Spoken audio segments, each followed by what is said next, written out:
Good afternoon. Good afternoon to my fellow commissioners and welcome to members of the public who are tuning in.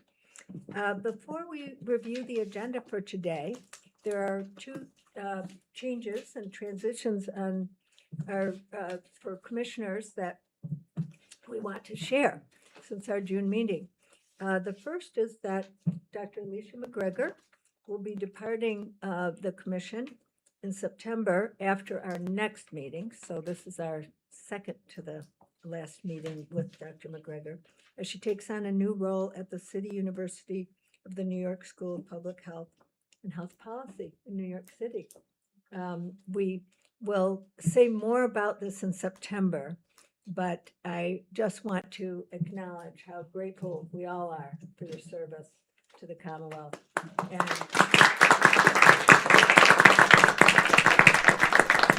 what a difference you have made.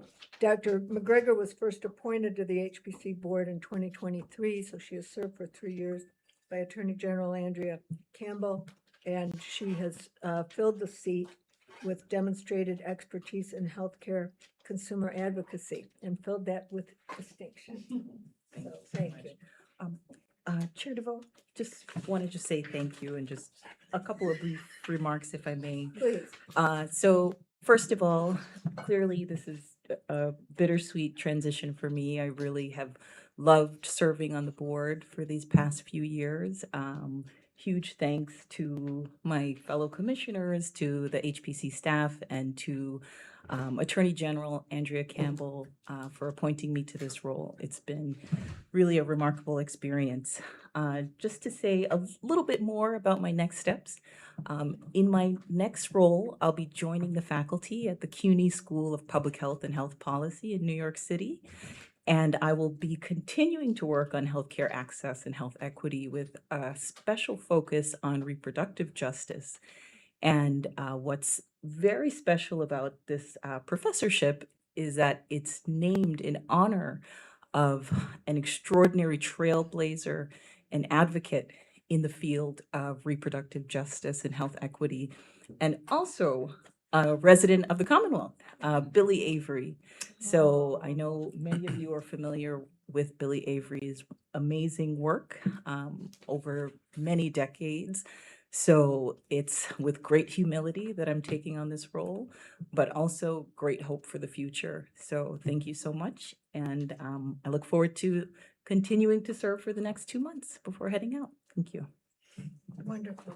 We will miss you terribly, but as I said to the commissioner, I'm not going to focus on that. We'll say, see you around, because I've learned that in the circle that we're all working in, it's close. So I'm wishing you all the best, and we'll look forward to seeing you in September.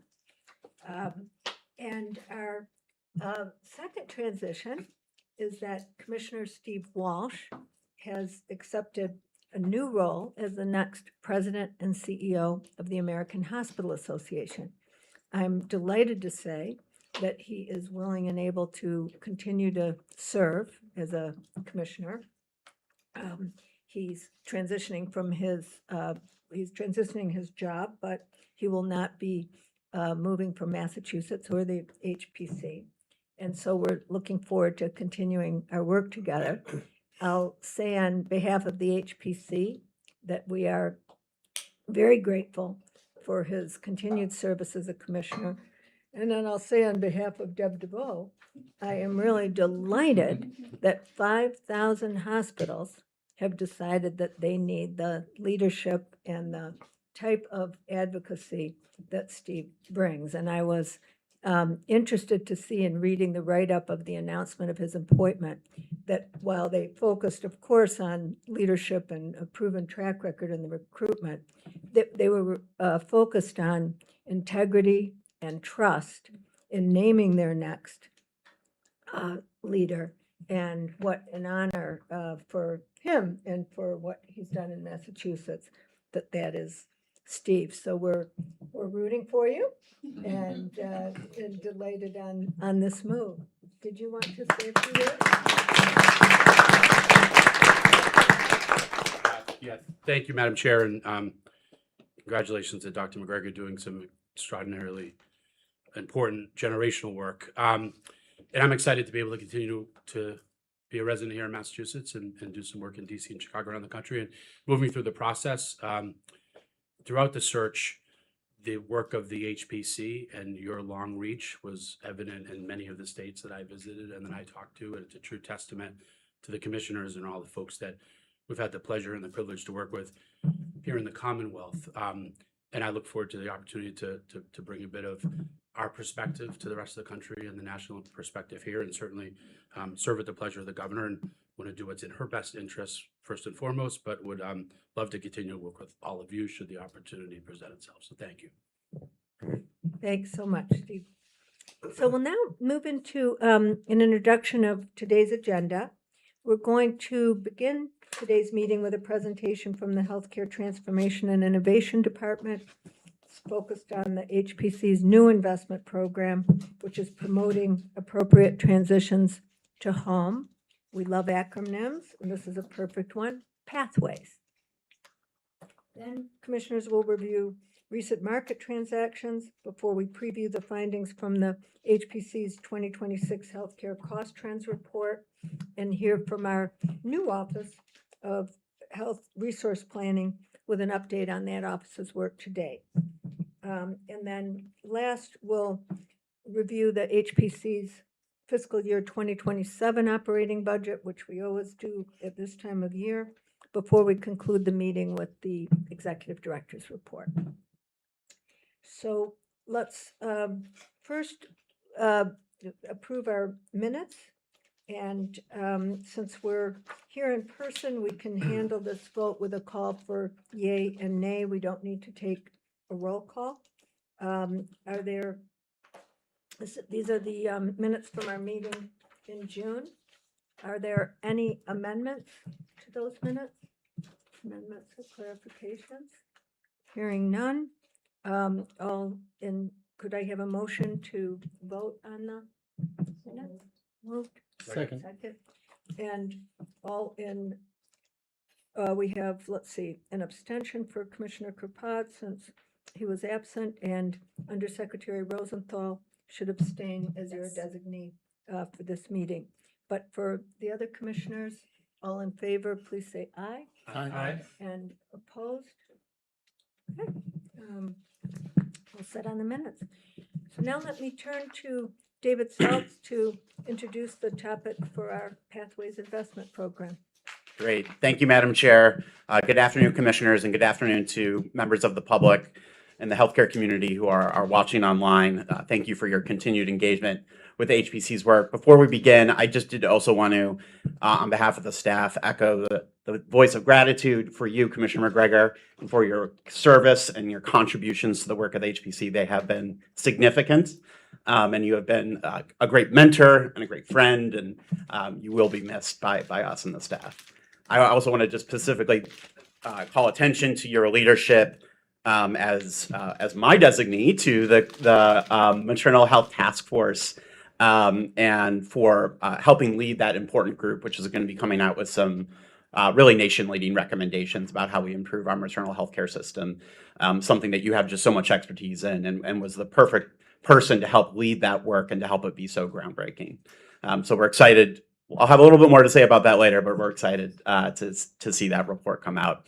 And then again, as echoing statements before, congratulations to you, Steve, for your appointment. And we look forward to continuing to work with you and engaging with you and getting that national perspective, and for you to share the Massachusetts perspective. I think this is great news for Massachusetts that you're going to be taking on this role, and it's a challenging role at this time for sure. It's not lost on me that this is actually the 1-year anniversary for many of the commissioners who are here today. Right about this time a year ago, the governor and the attorney general announced a new slate of commissioner appointments to the Health Policy Commission. So you've made it a year. Congratulations. And so today, with our agenda, we did want to return to some of those important work streams that were also authorized as part of the legislation that passed at the beginning of last year, and give some updates on our progress, specifically around our Office of Health Resource Planning and our market oversight work, and engage with you in a conversation about that today. We are going to start, though, with a conversation around our latest investment program, which, Chair, you already teed up, for promoting appropriate transitions to home. As you said, we love an acronym. This is our Pathways program. And before I turn it over to my colleague to walk through our recommendations for awards under this investment program, I'm just going to spend just 1 or 2 minutes just contextualizing this program in the history of HPC investment programs and why we chose to prioritize this particular design. So we did talk to you at the April board meeting around this new opportunity before we went out with a request for proposals. This will support hospitals in streamlining their patient discharge processes. And when we think about why we make these investments, what is the role of the HPC? This investment, part of our work stream, is really an opportunity for us as an agency to partner with healthcare organizations and community organizations to test and innovative ways of delivering care. And that those innovative ways of delivering care are helping to advance the goals that we've set forth as an organization and as a Commonwealth, goals around affordability, accessibility, and health equity. So we have, over the years, really used these grant opportunities to address kind of pressing challenges that we see in the data around our healthcare system, and really help to facilitate these partnerships, which we think are really valuable between community organizations and healthcare systems, and which you'll hear about a little bit today with our Pathways program. Just in the context of the overall history of HPC and our investment portfolio, we have invested over $100 million in the last 13 years into healthcare provider organizations to help them implement these types of programs that can really move the dial on affordability, accessibility, as I said. 3 of those are totally complete. You can see at the bottom of our slide, I think our biggest investment program was our CHART hospital program, which we launched shortly after the establishment of the HPC. You can see on this slide we have 3 other grant programs, which you've heard about, which are in evaluation right now, and we expect to have the final evaluation reports for those programs soon. And then in the top of the slide, you can see that we have currently 1 active grant program, which is our Heart BP program, which is hypertensive disorders equitably addressed through remote technology for birthing people. And so that program is kind of in the middle of its life cycle right now in terms of implementation. And we're excited to add another program to our active portfolio of grants in Pathways. So to take just a moment and share a little bit of the data about why we felt this was an opportunity around patient discharge to focus on, and what we see in the data that led us to see this challenge and to say, how can we help? So this is a slide looking at hospital length of stay, really over the last, from 2017 to 2024. And it's broken out by kind of the discharge location or setting for those patients. So at the top, you can see patients who were discharged to a skilled nursing facility. In the blue, patients who were discharged to home health. And in the yellow gold, patients who were discharged to routine back to home. And in all of these cases, you can see that there has been a significant increase in the length of stay over this time period, specifically post-pandemic. In the latest data, we do hopefully see some kind of leveling off of these trends, but nonetheless, the baseline trends are much higher than they were even 5-6 years ago. You can see on the right-hand side of the slide, I think it's some interesting stats here. In 2017, basically, 4% of hospital stays were used by patients with a stay of more than a month. That percentage is more than doubled and is now over 8% today. So there are patients who are in our hospital for a very long time that even a few short years ago were being able to be moved more quickly through the system. This creates, of course, capacity challenges for our hospitals. It creates capacity challenges for other patients who need this level of care. And of course, there's a real patient impact to this as well. Patients who are perhaps ready to be discharged, ready to go home, ready to go to a skilled nursing facility, ready to go home with home health care, who nonetheless are being stuck in this particular setting. And this adds additional costs to the system, as well as additional health risks, of course. So this seemed to be an area where, with some intervention, perhaps we could help accelerate the appropriate transfer of patients either back to home or with the right supports be able to move them back to home without having to first perhaps have a skilled nursing facility stay. And so again, looking at some of the data around what we know about some of these long stay patients. So these are patients with more than 30 days in the hospital. And you can see on the left-hand side of this slide some just age breakdowns. And what you can see is that a plurality of these patients are over the age of 65. Close to 65% are 50 or older. So there is an opportunity with this particular age demographic group. And then on the right-hand side of the slide, you can see a little bit about some of the diagnoses that are most commonly associated with these long lengths of stay. We have highlighted in blue some of the behavioral health-related diagnoses, but of course there are others mentioned here, unspecified dementia, sepsis, some chronic disease management also shows up a lot in the data. So taking this data, taking this information, and then having some conversations with our sister agency, which is the Executive Office of Aging and Independence, which really focuses a lot of their programs on these older adults. We talked to them and heard about a great program that they had been able to fund in partnership between hospitals and what are called Aging Service Access Points, or ASAPs, to be able to embed within the hospital the expertise that the ASAPs have, the staff of the ASAPs have around the home and community-based services and supports that could help ensure that the patients being transferred out of a hospital to home have that right level of supports to be able to ensure kind of a safe discharge to home, and hopefully prevent, again, having to go to a skilled nursing facility, and in the long term, hopefully prevent readmissions back into the hospital or readmissions back into ED, knowing that these types of supports are going to be deployed and that there is really a warm handoff between the hospital and the community organizations that can help provide these supports. By all accounts, this was a successful initiative, and both the hospitals and ASAPs found a lot of value in this type of partnership. Unfortunately, the funding for that particular initiative did expire. It was funded through from federal funding, but nonetheless, we saw that there was real promise in this concept. This is a relatively low-cost intervention. This is really around trying to coordinate the best services for these patients and make sure patients can safely go home.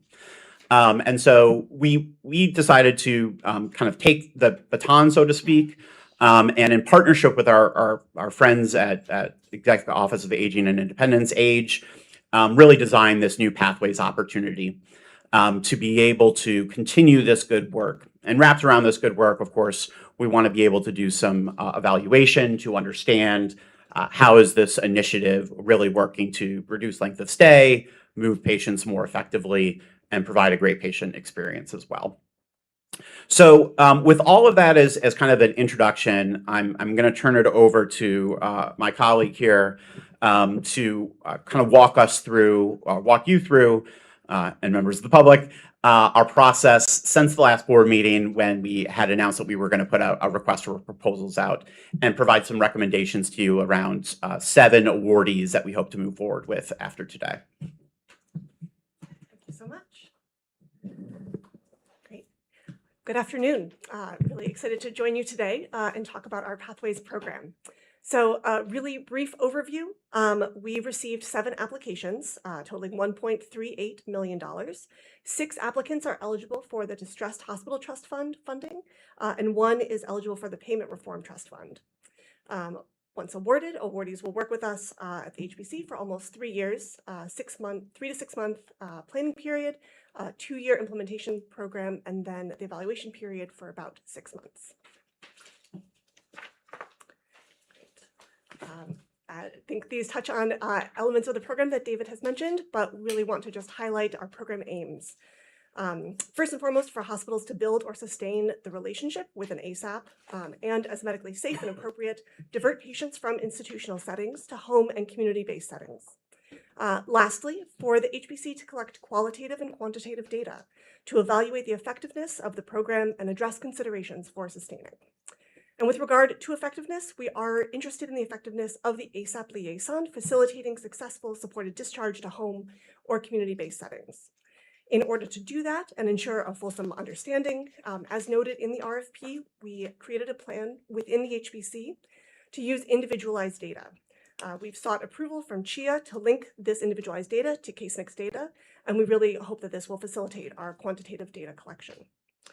This move towards individualized data and the linkage to CaseMix will really build on evaluation work that we have done in past investment programs, and is really part of our commitment to enhance our evaluations. As David mentioned, with this CaseMix, we'll really be able to look at length of stay and readmissions. So excited to do that. Great. As David mentioned, this is our first new investment program since many of you have joined, so I want to just take a moment to review the review process.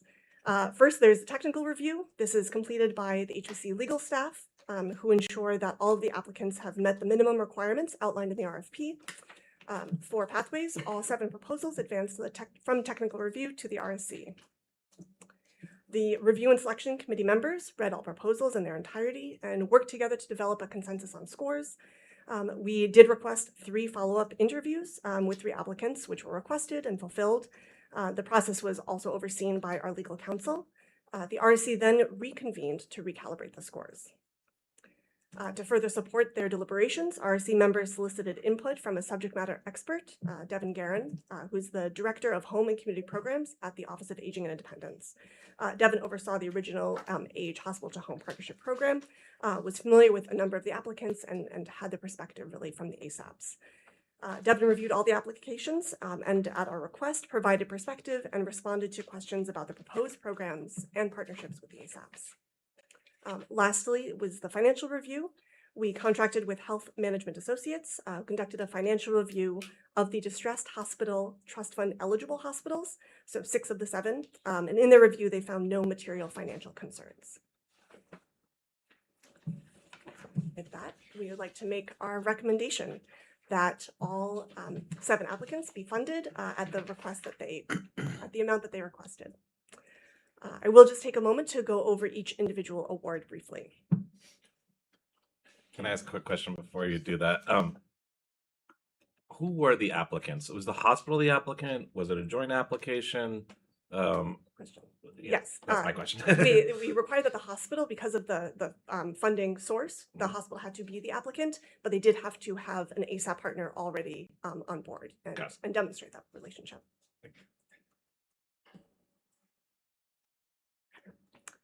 Great. So Berkshire Medical Center proposes continuing their partnership with Elder Services of Berkshire County.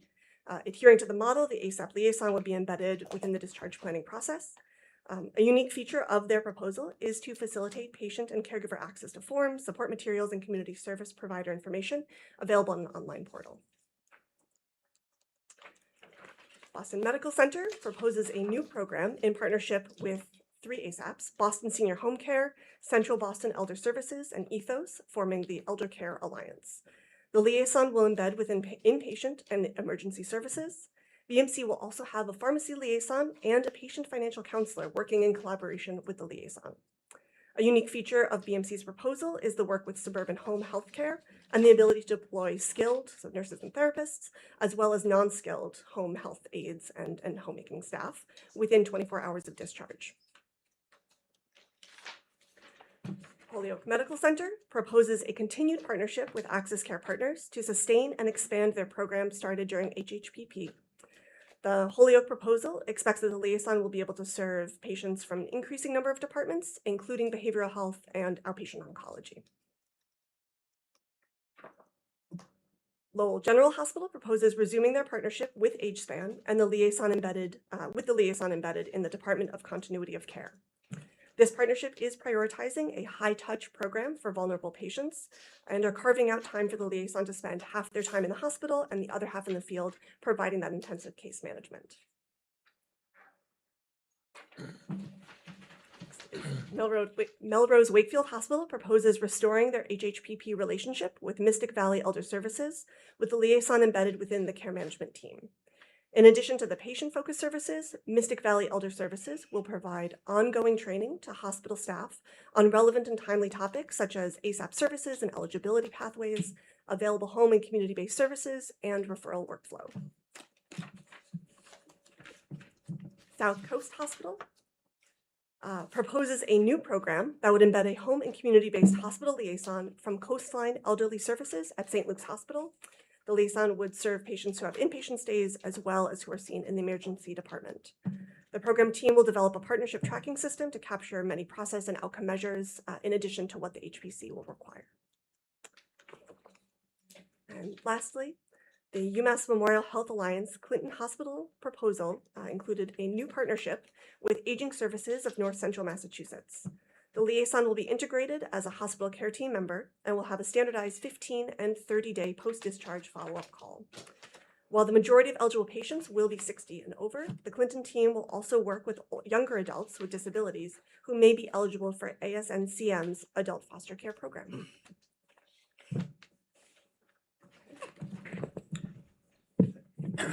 Molly, I think, remembering this correctly, is there a match required in this, There these is. awards? Yes, we did require a 30% in-kind contribution. So the award amount will be up to $210,000 with an in-kind contribution of up to $90,000 for a total program cost of about $300,000. Thank you. I noted that a number of the programs are restarting something that ended under HHPP. Yes. Has there been any evaluation of the consequences of those programs ending, and thus, or is that going to be baked into your evaluation plan? So a number of the programs in the proposals talked about how they were no longer able to meet the demands that they saw in their patient population. So we have that anecdotal information, but because of the sort of, I think we'll look and see what we can do for that comparison population, either pre-post. But I think we'll have to figure out sort of individual approaches with each hospital depending on the full evaluation plan. I just want to give a shout out to the HPC for this great work, the transparency of this process, first of all, which is a model for these processes across the state, and the real impact that this has on a patient basis. I could think of no better place to embed this type of work than in this area where patients are at risk, confused, don't always have the right guidance. And I applaud this program, and if I could do it 10 times over, I would. So congratulations on executing, and I fully support this program. Thank you. I have a couple questions. One is simply trying to understand whether we did the right diagnosis here, right? I mean, everything, at least I read about, I hear about, is there are really capacity issues in subacute settings, okay? So if all we do is invest in liaison activity, are we really solving the right problem? Well, I will share on this. I think we are not suggesting or proposing that this program is going to solve the post-acute discharge problem in Massachusetts. Okay. That is a very intractable challenge that has a lot of issues related to it that this program is not designed necessarily to address. There are issues of guardianship, immigration status, having someone being able to help facilitate the right type of transfer into the right types of settings. When we talk to hospitals and we hear about the variety of challenges that they're having in care transitions, I think it will require a more comprehensive solution to try to, if the goal is really to kind of totally try to fix that problem, it's not going to just be, this particular grant program. We have been I think there has been some good thinking about what that kind of constellation of policies and activities some of which state government may have a role in being able to help facilitate. And I think this is just going to be one aspect of, I hope to be a greater effort in care transitions overall. Okay. So then going back to the chart on length of stay, and the first sort of diagnosis there was dementia, right? I mean, are we saying then, in terms of setting expectations here, that this is unlikely to, have a material impact on reducing length of stay? I think we absolutely hope and expect that we'll have an impact on length of stay for the hospitals participating in this program and for the patients that this liaison can help facilitate those supports. That is certainly what we heard anecdotally from the hospitals and the programs when this was initially piloted with the Executive Office of Aging and Independence. I think one of the strengths of what our proposal here is today is that we are really thinking thoughtfully about doing that type of quantitative analysis so that we can not just have that as anecdotal evidence from the hospital discharge team, from the patients. Certainly we heard that from the first round of this program. But one of our goals here is to have the data to then actually show patients served by this program have a lower length of stay, can move into the right transition of care, and perhaps even reduce readmissions for those patients served. Okay, got it. Thank you. As AGE is one of the agencies that I work with, and I know from their experience how much they've talked about that one-on-one connection and how valuable that is in helping people feel comfortable in making the transition, which we think can help expedite it. Also, wearing my old hat from before I worked for state government, we also saw that one-on-one connection really matter. So hopefully that helps also. I would also just like to say that I'm excited that many of these are going to be in AHEM communities, which is fantastic and an important priority. So thank you very much. I'm excited about it. So Molly, thank you. I've learned a lot in my first year on the board, certainly, and one of them was the extent of these grants. So this certainly is a extremely powerful tool, and it seems that you've got 7 high-quality applicants. My question, Molly, is were you happy to get 7, or was the hope to get more, or was that more than you expected? I'm just curious on what the scale for the future, what the scope was, or are you surprised by how many? And the other point, this in-kind contribution, I do believe, or match, I think that's a very powerful feature for ensuring not only the success of this, but also the continuity of it post this phase. Thank you. Yes, I think just the in-kind piece, we talked with AGE and we talked with MHA, and I think that was a piece of sort of this hospital buy-in and making sure that they really were coming to the table for this next round. I'm very excited to have 7. I think there are obviously more hospitals out there and there's more opportunity, but I think this will be a really strong cohort, and a piece of the investment program portfolio that we have is through learning and dissemination.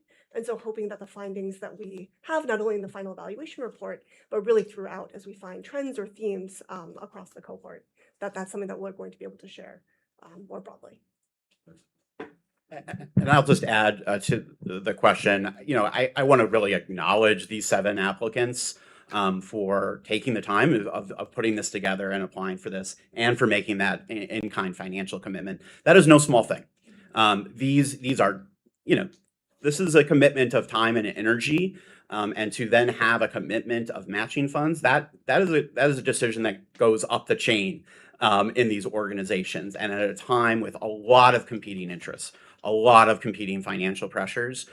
These 7 applicants, did the hard work of putting together really strong applications, making this commitment, because I think they really believe that they see value here.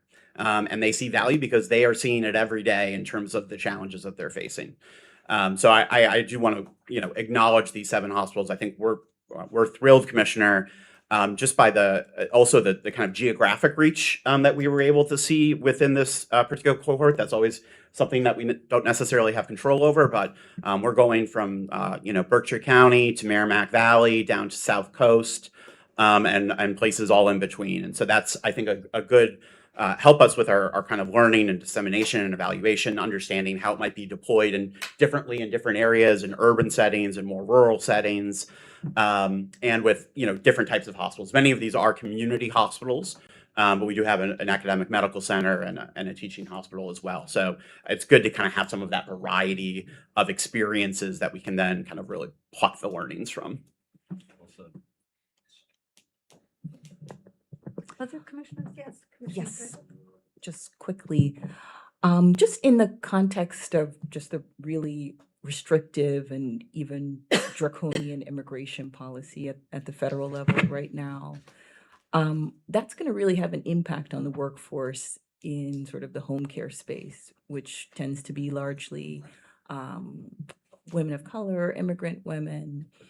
And I wonder, is this something that was mentioned by any of the applicants as a potential challenge to implementation? And what are potentially some ways that, I know that this is not something that we can all solve here, but has there been any thought around how to potentially navigate some of these challenges coming down the line? Great question. It's a really good one, and one that we certainly grappled with as we put the program together. And I think a number of the applicants, I think, talked about their longstanding relationship with ASAPs, and that I think we didn't necessarily hear sort of the voice of the ASAPs fully. And so as we pull the cohort together, I think the convenings and being able to have conversations in that regard, to see how people are feeling, if there are challenges, what they're facing in the community-based organizations that the ASAPs can refer to, and supporting the workforce as we continue this program. So no one identified it specifically, but we know that it's certainly a perennial concern. Yeah, Molly, that was really well said. And just to amplify, this, I think, provides us an opportunity to engage with those ASAPs and the organizations that they're kind of contracting and working with in the community in ways that we might not otherwise. And I think that's going to be, as you said, a really valuable way for us to get kind of more on the ground information about what is happening, in these organizations. And I think that can be more real time, more quick, and so I think we're excited to be able to kind of have this new avenue to engage with a different part of the kind of healthcare system. Yes, Commissioner Walsh? Thank you. And thanks, Molly. And I think they're all fair questions about the scope, the reach, the scalability. But I'd go back to what Commissioner Caljo opened with is it's a tremendous opportunity. I think the challenge we have oftentimes in healthcare is we don't do anything until we can do everything. And I would think it's a huge success if there was one applicant, because we just sometimes not nimble enough to do a proof of concept.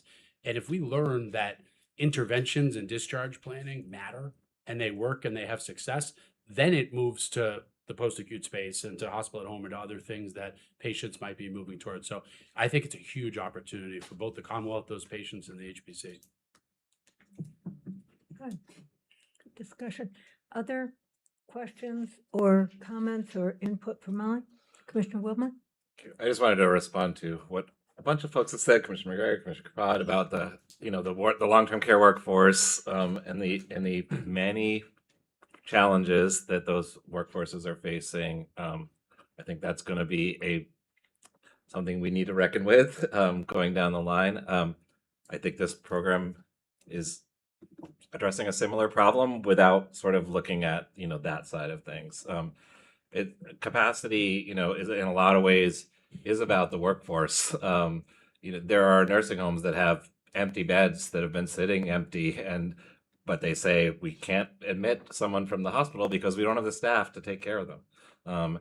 And there are home care agencies and all sorts of issues on the home care side of things. We're going to have to figure out a way to better support those workforces, particularly as we lose thousands of them with immigration crackdowns and pushing people out who are here legally, like the Haitian TPS holders who work in nursing homes and home care across the state. So I think those points are well made. I don't think it prevents us from moving forward with this program. I think this is a small starting point, and then I hope we are going to get to how do we better support the long-term care workforce. as our population ages, and the challenge continues to grow. We just have a follow-up. So based on this discussion, does the evaluation process have a framework where it will specifically talk about workforce challenges and also the issue of sustainability? Because I know, and so is there a structured framework for the evaluation process that will cover those items? That's a great question. I really very much appreciate that. So I think the evaluation plan is in the works. It's not been finalized, but we work really closely as a team. But our evaluation senior manager certainly leads that.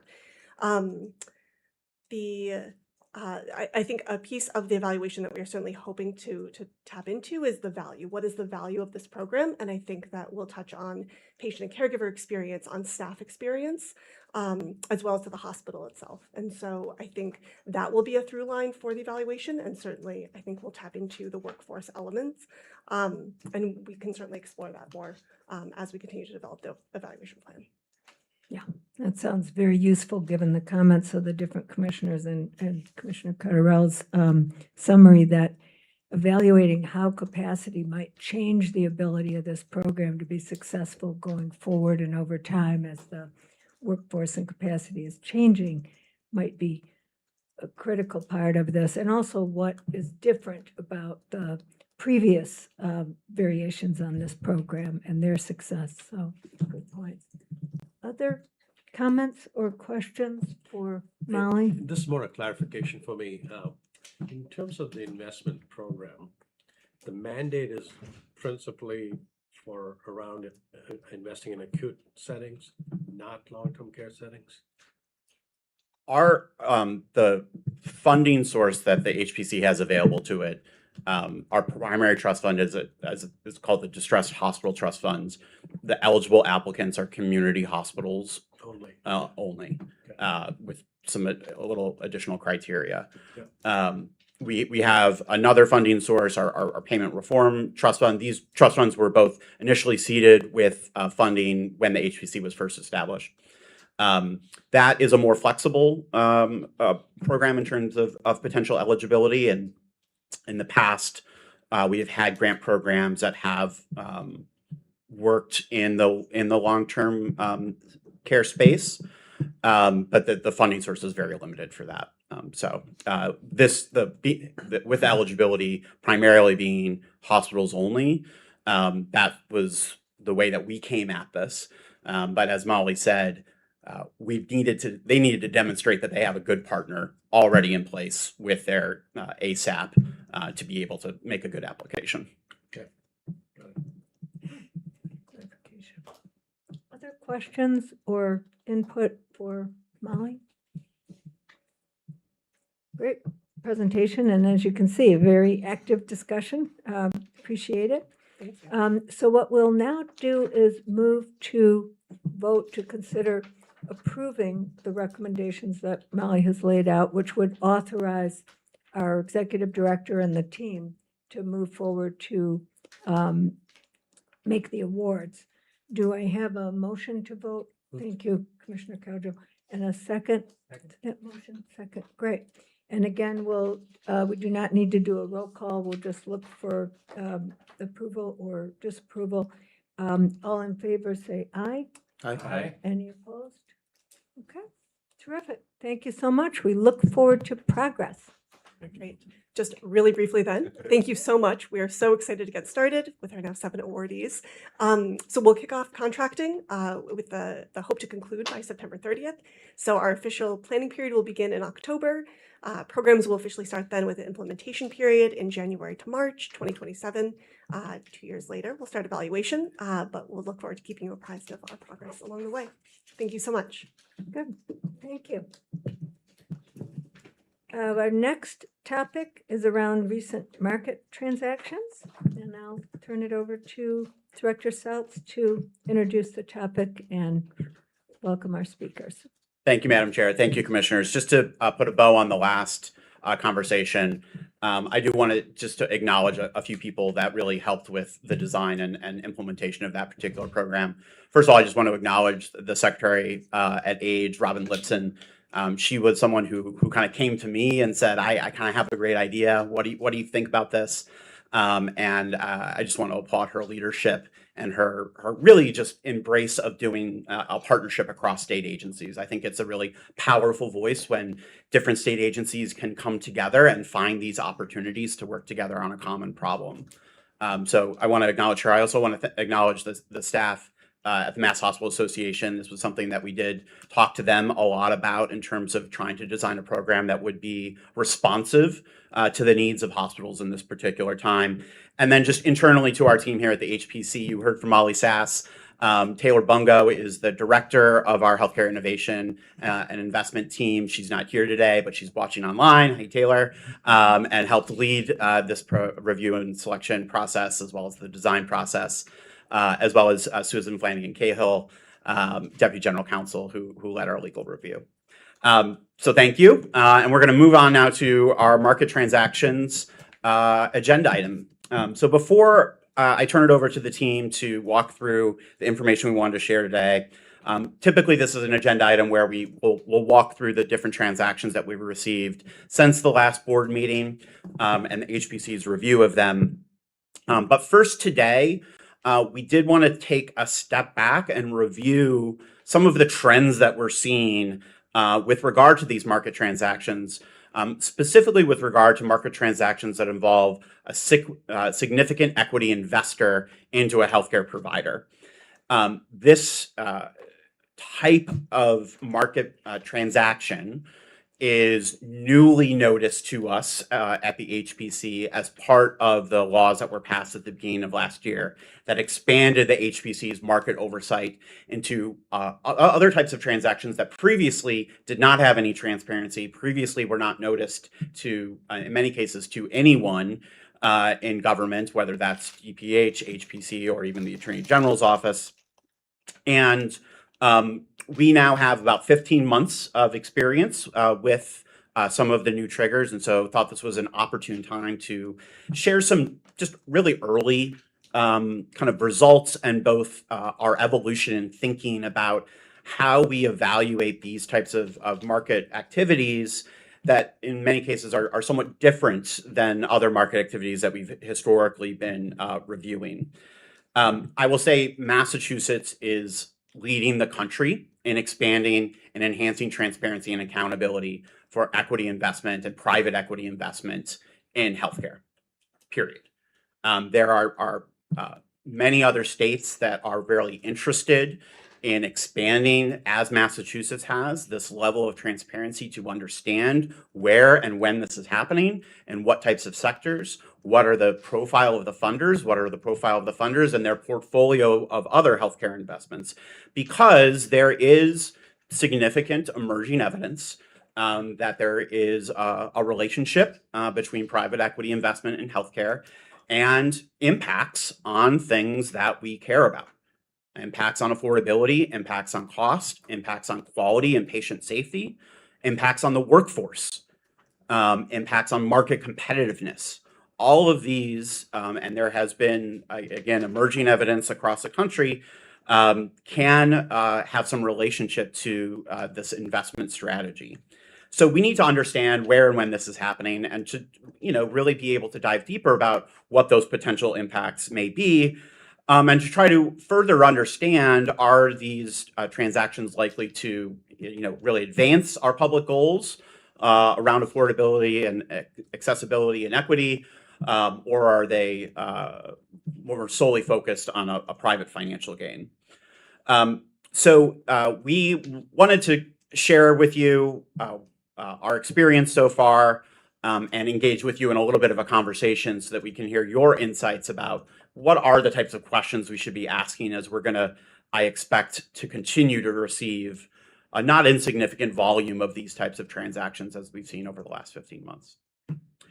So with all that as just an intro, I'm really happy to turn it over to our team here. I think first to Amy Katzen, who's Associate Director on our Market Oversight team. Thank you so much, David, and it's wonderful to be here with all of you today. So as always, we want to start by sharing some updated statistics on the material change notices that the HPC has received. We currently are reviewing 4 open MCNs. We have received 20 MCNs since the start of this calendar year, and 35 MCNs since the April 8, 2025 effective date of Chapter 343. Also wanted to note that we have received 1 MCN under a new trigger from Chapter 343. Thank you. Involving a significant expansion of provider capacity.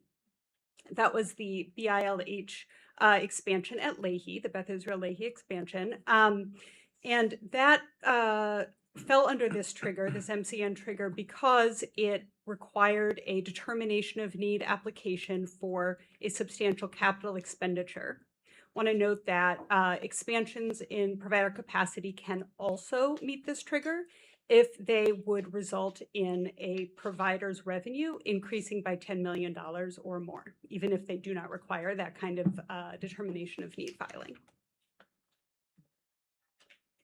As David explained, we do want to get in a little bit to speak about significant equity investor, or SEI, pardon the acronym, it's a little easier to say, and what we've learned so far. So as you know, the HPC has several triggers for material change notice filing that relate to affiliations between providers and provider organizations. And in our analysis of those transactions, especially corporate and contracting affiliations, the HPC often focuses on the potential for consolidation to increase negotiating leverage and therefore to increase spending. Chapter 343's expansion of the scope of material changes, reflecting new research on the impacts of certain ownership and financing models, which include but are not limited to private equity, on spending and quality and equitable access to care, caused us to now have this bigger sort of perspective and view. So we are now looking at transactions in which an SEI, a significant equity investor, gains full or partial control of a provider organization, or a management services organization that supports provider contracting. Now, it's always with MCNs. These transactions are reported by a provider or provider organization that meets the MCN filing threshold, which is currently set at $25 million. So in order for us to receive notice of a transaction involving an SEI, there also has to be that provider that meets that filing threshold involved. Okay. So because these transactions are a little bit different than what we have been looking at historically, we have developed some initial questions that we generally ask to help us understand and evaluate the potential risks that may be associated with a proposed transaction with an SEI. So first, we need to look at the healthcare-related companies that the SEI may already own, especially in Massachusetts or a neighboring state.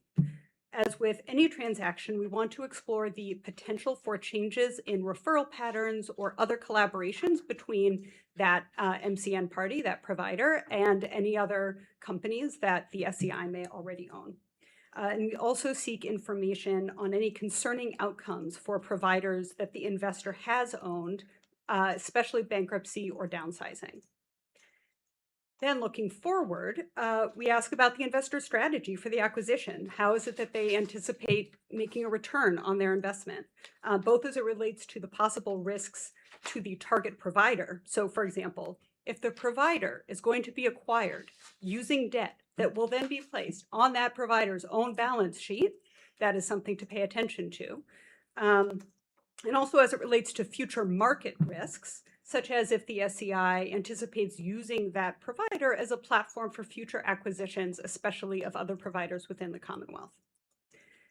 In general, we always want to explore the potential for changes to the target provider's own operations. So the nature of the investor's involvement in the provider's management and operations can really shed some light on this. And we also ask about potential changes to payer contracting, especially with mass health plans, and potential changes to clinical staffing, and especially patient to provider ratios. So out of the 15 SEI transactions that we have received, 10 of them have involved either private equity firms directly or a PE-backed provider entity. So looking just within those 10 PE involved transactions, 6 have involved new private equity investment in for-profit providers that previously had been either publicly traded or privately held. 2 of the transactions involve sales from one private equity firm to another private equity firm, and 2 actually involve transfers between funds held within the same private equity firm. Private equity investors have acquired 4 providers of home health and or hospice services, and they've also acquired durable medical equipment and pharmacy service providers, adult day health, outpatient behavioral health, and home infusion. Want to note that for the SEI transactions we've seen that were not specific to private equity, those have generally involved medical or dental service organizations. One of the other really important elements of Chapter 343 is that it increased the HPC's overall oversight and monitoring, even beyond the MCN reviews themselves. So as with all MCNs, this is not specific to the SEI piece, the HPC now has authority to require reporting from parties involved in SEI transactions for up to 5 years after the transaction closes. And we can request that information at any point within those 5 years, but in some cases we do affirmatively request reporting upon the close of the MCN review when we know what we're going to want to ask about in the future. So for significant equity investor transactions, we've typically requested that the parties notify the HPC in the event that the SEI sells its interest in the provider, if an MCN is not otherwise required, if the provider files for bankruptcy, reduces service lines, or closes locations in the Commonwealth. And we've also in some cases asked to be notified in the event of aggregate rate increases over certain levels. In cases where direct patient service may be implicated by the nature of the transaction or the provider, we've requested reporting on quality improvement plans and patient to provider ratios. If there are developments that raise specific questions about providers or investors within the 5 years, or if there are general questions that we want to examine in a broader way across the market, we do have the authority to reach back out to those providers at any time within those 5 years. In addition to the MCN space, we also have the wonderful RPO program, which is bringing more transparency to provider organizations' relationships with significant equity investors, including private equity companies, MSOs, and REITs. This past year, the program collected identifying information about these relationships, including names, tax ID numbers, and affiliation start dates, and expects to phase in additional reporting over time.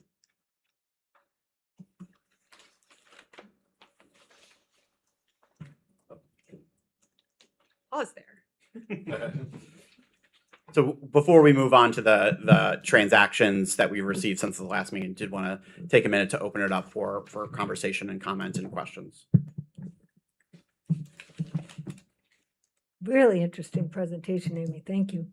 2 questions. One, given that this is a newly implemented process, any other learnings that you want to highlight that we've bumped into? And secondly, if there was an organization that wasn't complying with the process, what would happen? I will take those in order, and possibly phone a friend for the second one. So we have learned, I think the biggest takeaway I can say is that there's a lot of heterogeneity within this broad space of SEI transactions. We see a lot of different kinds of providers with a lot of different kinds of strategies that are happening. So we might see a situation where, and I will say as well, in a lot of cases, we have a national provider that has business in Massachusetts, and so they are subject to our requirements. And so the Massachusetts component is one piece, and then we have this national context in which the parties are pursuing a strategy that may or may not directly affect Massachusetts specifically. And so that's one of the nuances that's important for us to look at. In general, I think learning to suss out and and figure out the right questions to ask to understand how likely a risk is, because you know from the literature what the risks are, and the question is, well, what's going to happen here? So How to weight those and yes, consider them. yes, Excellent. exactly. Great. In the event that we do not get an MCN that we think we should have gotten, my understanding is that we generally do conduct some outreach, but I will turn that to Kate to answer because I've not had that experience. Yeah. Yes, we do reach out to parties where we believe that we should have received a notice. And so we actually have a series of checks that we run internally to make sure that if there are key changes happening in the market, we are having an eye towards, are there things that we should have received notice that we have not? And I will say also, candidly, we have close relationships with a lot of providers throughout the Commonwealth. Folks will reach out about their competitors if folks have not filed. So we also receive outreach from other providers that one of their competitors did not file with us. Good to know. Very exciting. Commissioner McGregor. More exciting than daytime television. So a question about the 10 PE involved transactions, particularly the one or the 4 where either one involved a sale from one PE firm to another, and then 2 involved transfers from one set of funds to another set of funds managed by the same PE firm. Do you ask any sort of kind of, I guess, look back information? Do you have a sense of sort of how long that PE firm kind of held on to whatever the entity was before they sold it? And how much detail do we ask there? We absolutely ask about that. We usually, we have a number of resources. In addition to asking the parties, we have some resources that we can use to research that so that we know going in will help. When did you buy this? And how long have you held it? And we often, will almost always ask, and how long do you plan to hold it going forward? Oh, great. And there's variation. Yes. I mean, I know the sort of N is too small to kind of give us a figure, but does it look like they're holding on to these entities kind of the average time we would expect them, about 5 years, 4 or 5 years? I think we have seen a number that are in that, 4 to 7 year kind of span, but we have also seen some examples where it's clear the intent is to go longer. So some of those transfers between funds, those are continuation funds, right? So they're intending to continue to hold it, but for various financial reasons, they wish to move which vehicle is holding it. Interesting. Okay, thank you. Just a comment on the transfers. Usually those occur because there isn't an exit, right? I mean, they're not unable to do an exit, so they end up selling them to their next fund. What I think one of the things we might want to do is look at the original thesis for why they're investing to the degree they're willing to share with us. And what you need is usually in that document. Now, unfortunately, a lot of those documents probably will not provide the information that we might be most interested in, which is impact on consumers in terms of pricing and all of that, and impact on the delivery system as a whole. So that's where I think you folks can add some additional, insight for us in terms of what's going on. But it's certainly, by all means, you should be asking for the deal documents, and that'll tell you right away what their motivation is. Great. Thank you. I had some questions, but first I wanted to thank you for taking the lead on this, for all the states trying to figure out how to monitor these things. The market impact here is quite different than, say, an established provider with different negotiated rates acquiring a provider. And so I'm curious about 2 dimensions of monitoring that I didn't see there that might be worth thinking about. So first is kind of real estate and asset transactions, right? And so we saw that with Steward, but we also see that with a lot of skilled nursing facilities where the owner and operator will separate that, and that has some potential harm on people. So that might be worth monitoring even if they don't disclose that at the point of acquisition, right? So the next a 5-year monitoring period, you could ask about those things. And the other one is the role of non-competes in shaping competition at the local marketplace. And again, they may not rate them on day one; they may rate them on days not 3 years in. And so again, that might be part of continued monitoring. Absolutely, strongly agree on both points. One of the many blessings of Chapter 343 is that it gives another MCN trigger for a real estate sale leaseback. So if we could sort of get another bite at that apple. So if at the initial moment of acquisition, that isn't part of the transaction, and then a year later, 2 years later, any amount of time later, in fact, that they decide to do that, they would need to notice that to us. So we would be able to look at that then. I will say one of the things that we do keep an eye on at the initial stage of these acquisitions, though, is, well, does this provider, does the target provider own real estate, or are they just renting space? Because those are different risk profiles for that future scenario, for sure. Sometimes non-competes are referenced in transaction documents, and we keep a weather eye out. So thank you. Please. Along those lines, is there more that needs to be done in the nursing home space, in the skilled nursing facility space? I noticed you didn't list any that in the and I know a lot of them probably fall under the $10 million threshold, particularly if they're only buying one nursing home. But I certainly have seen increased activity from private equity, and some of those transactions are extremely complicated because you have the real estate, you have the operating license, and then sometimes you have a manager of the home on top of that, right? The operating license holder hires someone else. And in some cases, they hire a receiver who then hires someone else. The way that nursing homes are operated in Massachusetts is complex. But private equity, I think, is increasingly becoming involved. So I'm a little surprised to see no reporting from them.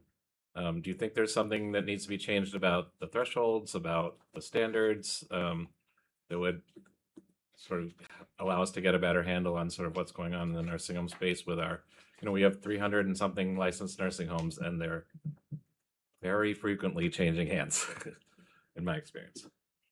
You're absolutely right that we have not received an SEI transaction involving a nursing home since Chapter 343. And I think it is not obvious to me what the reasons for that are, but I think you're probably, there's two main possibilities, right? One is they haven't occurred in this time period, and the other is that the nursing home may not meet the filing threshold. If they have less than 25 million in NPSR, they do not have to file, and an SEI is not a provider organization, and it doesn't have to file. And so it's a little difficult to know what you don't know, but some research might Yeah, it's a good thing to evaluating point that to. question Thank will you. be of interest. Yes. How does this relate to nursing homes, and is there any unintended gap there because of the way that the authority was granted? Absolutely. Good. Other questions or comments for Amy? Just on that last point, I do want to just add another change that happened in the legislation that I think is helpful for this particular issue, which was not related to that market transactions, but related to our registration of provider organization program. Previously, the threshold for a requirement to file under that program was $25 million in essentially commercial revenue.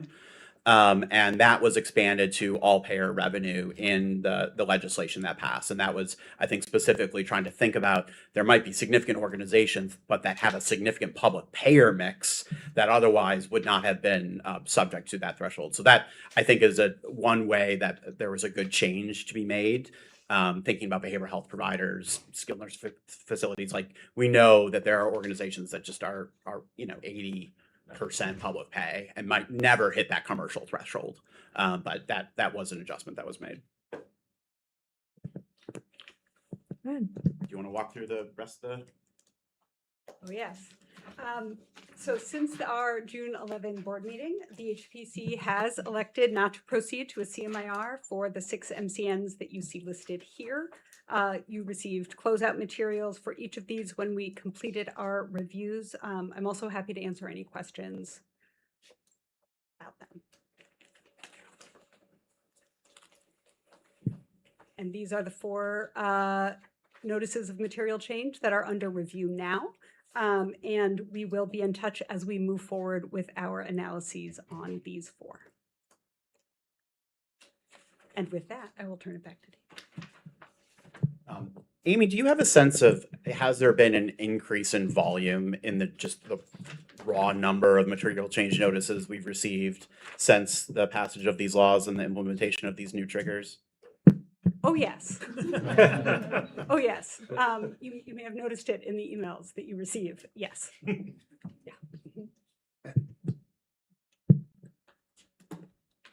Thank you. Good. Thank you so much. Great to see this launch.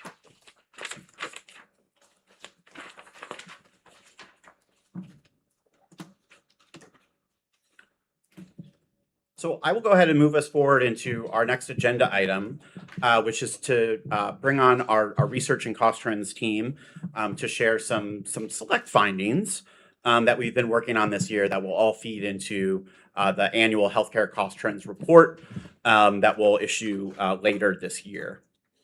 To frame up some of the findings that we particularly selected to talk about with you today, I did want to just return to our policy recommendations that we made in last year's cost trends report.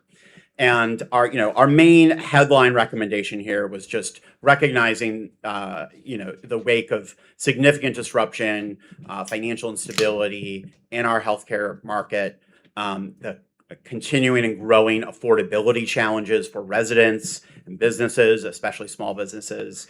We made in our recommendations a call to action for our larger healthcare community of policymakers and healthcare leaders to come together on a consensus set of a comprehensive set of reforms, and really to make Massachusetts a leader once again in reimagining our healthcare sector to deliver affordable, accessible care for all residents.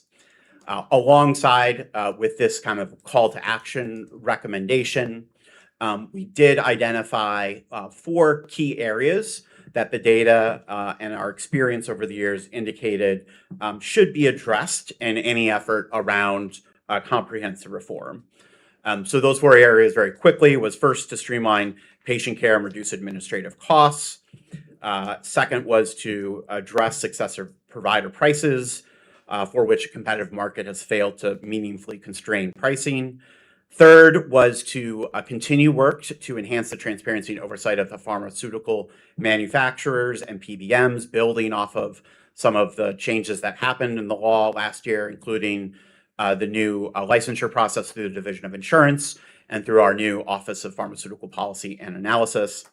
And finally, an opportunity to address and potentially reduce utilization of low-value care, avoidable emergency department care, ED boarding, avoidable readmissions, and overall avoidable hospitalizations that could be treated in a more appropriate, cost-effective setting. Here, we also called on action based on the Primary Care Task Force. So with those kind of 4 key areas in mind, I wanted to share here some of the work that we've done so far this year, kind of lined up with those 4 key areas. First, on the administrative complexity topic, you'll remember earlier this year we issued a pretty new and novel analysis of claims denials. And had, I think, a robust conversation about that opportunity. We've seen the Division of Insurance also, have a focus on potential improvements in that process.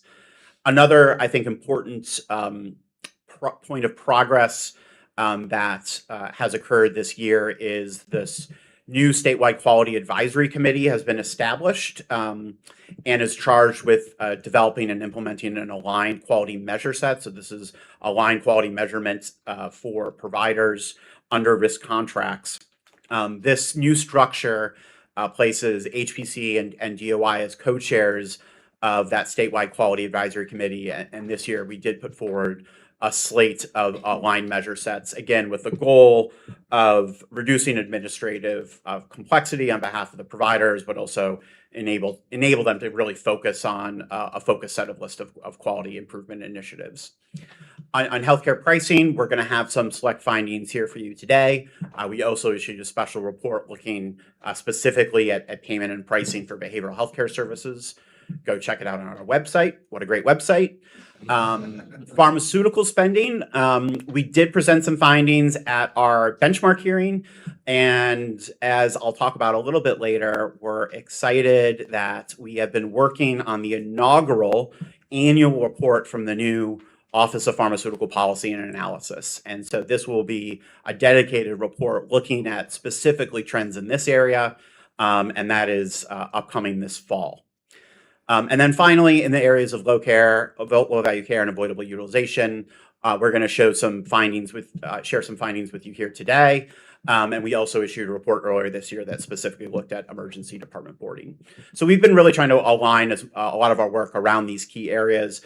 These are key areas that have been long identified by the HPC and not just us, many others as areas for opportunity. And we hope that through this work, we can continue to help support some of the conversations that are happening with the Healthcare Affordability Working Group in advising the governor. So we're going to turn now, and Dr. David Auerbach is here to talk through the findings.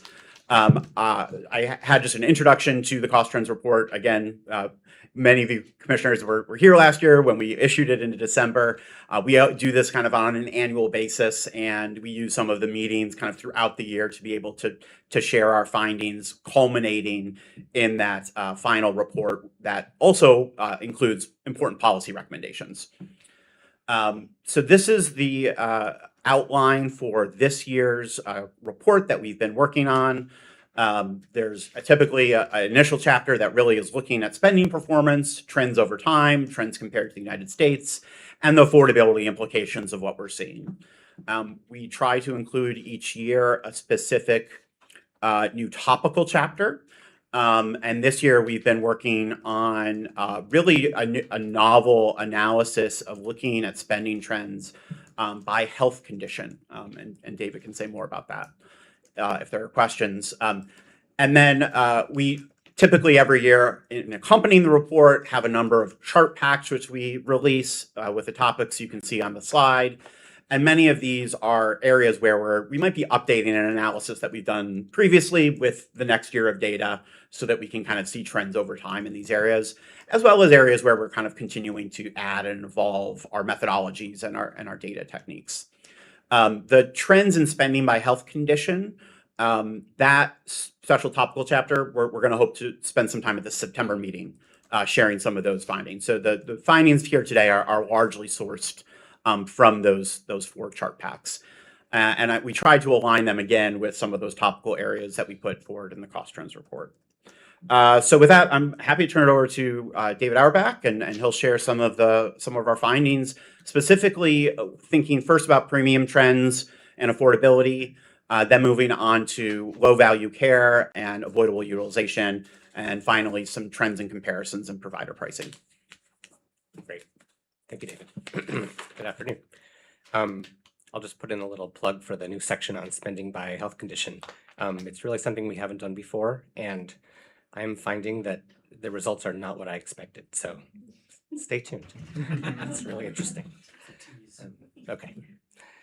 So I first want to just review a little bit. You saw some of this at the benchmark hearing of some of the broad trends in spending and affordability before going into some of the new results. This is the trend in Massachusetts average family premiums from 2000 to 2024, which is the latest year we have. And again, the premiums for an average family have increased by a factor of 4 from about 7,000 to more than 28,000 in 2024. And they really have surged in the last few years, even more so than the rest of the country. Premiums here grew 31% in the last 5 years compared to 20% nationally. And at recent rates of growth, they're projected to hit about 50,000 per year by 2031. And I'll just note that that's that's the average. There are many people that are paying much more than that. Even in 2024, 10% of family premiums were more than $37,000. So this is quite high, and that's very significant given incomes, especially for a lot of workers. That's more than the annual income of many workers in this country, this state. And it's important to put this in the context of not only income, but economic growth, inflation. These premium rates, especially recently, are vastly outpacing income growth and other measures of income in the state. So it's consuming a larger portion of our total economy. And even though that premium data is just through 2024, we do have some hints and some clues about where we are in 25, 6, and even 27, partly from the merged market, whose rates must be projected and approved. In 2025, you can see the requested premiums and the approved rates in the merged market were 7.9%. For 2026, 11.5%. That's quite high. That's the highest that they have been. And in 2027, even just yesterday, I think the final approved average rates for the merged market were 10.4%.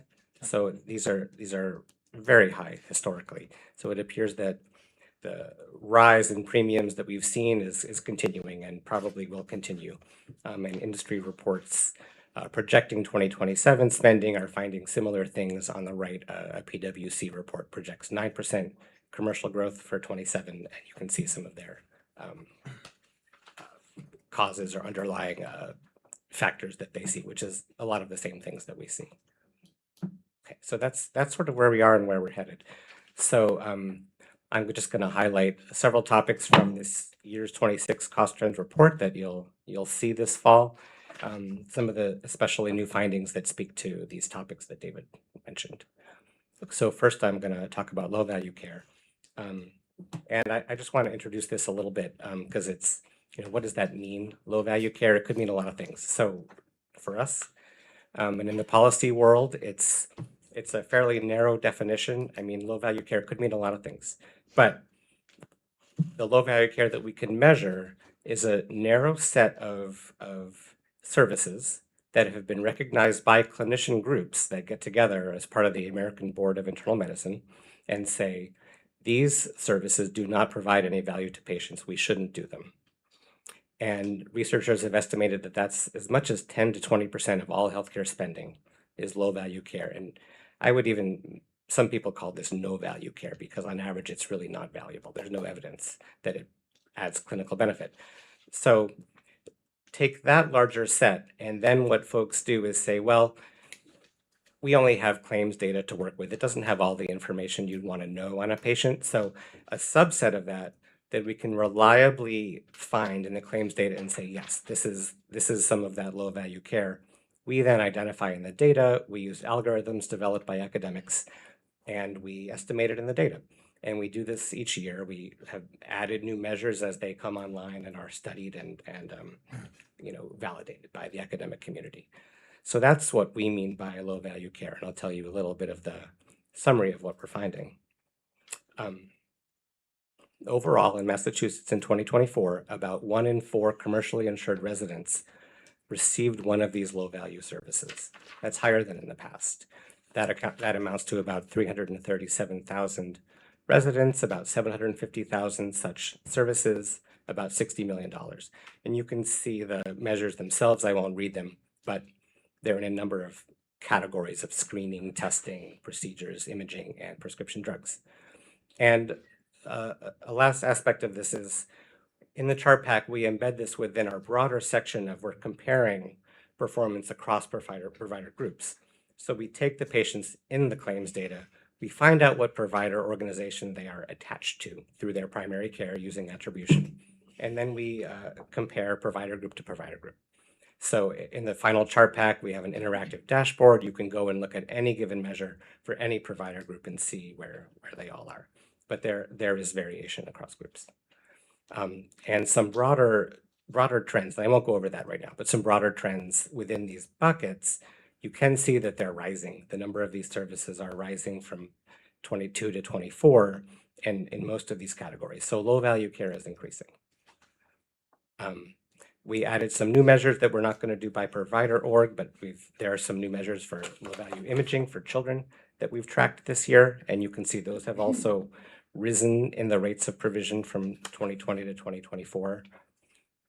And this is just an example of what you'll see in the chart pack where we look by provider org. And you can see the differences. You can see, you can look at these across time and it's in quite detail. And we hope this is really will provide information to the community in the spirit of improvement and understanding. Okay, so that's a quick buzz through the low value care section. Any questions at this point? There's two others. Okay. The next broad topic from the recommendations that David noted is avoidable utilization. It's kind of related to low value care, but here we're talking more about. Just, yes, I'll please. just go back, Yeah. I'm talking I'm fast. just I know. curious about consumer behavior. Right. And often we look at data and we say, yeah, we sort of think it's because of its provider-driven bad behavior, but that may not necessarily be true. And these days, consumers have access to all kinds of information. Yes. And consumers may be demanding, this is what I want to get done, right? So is there a way for us to tease apart sort of consumer behavior, consumer-induced demand from providers not practicing blood guidelines? Yeah, it's a great question.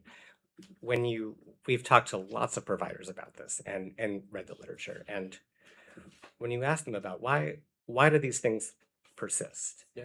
And it's a combination of many things. One of them being, yes, consumers in some of these categories do sometimes, I want that image, I want that service they've heard or seen or something like that. And that does put the provider in a difficult position, absolutely.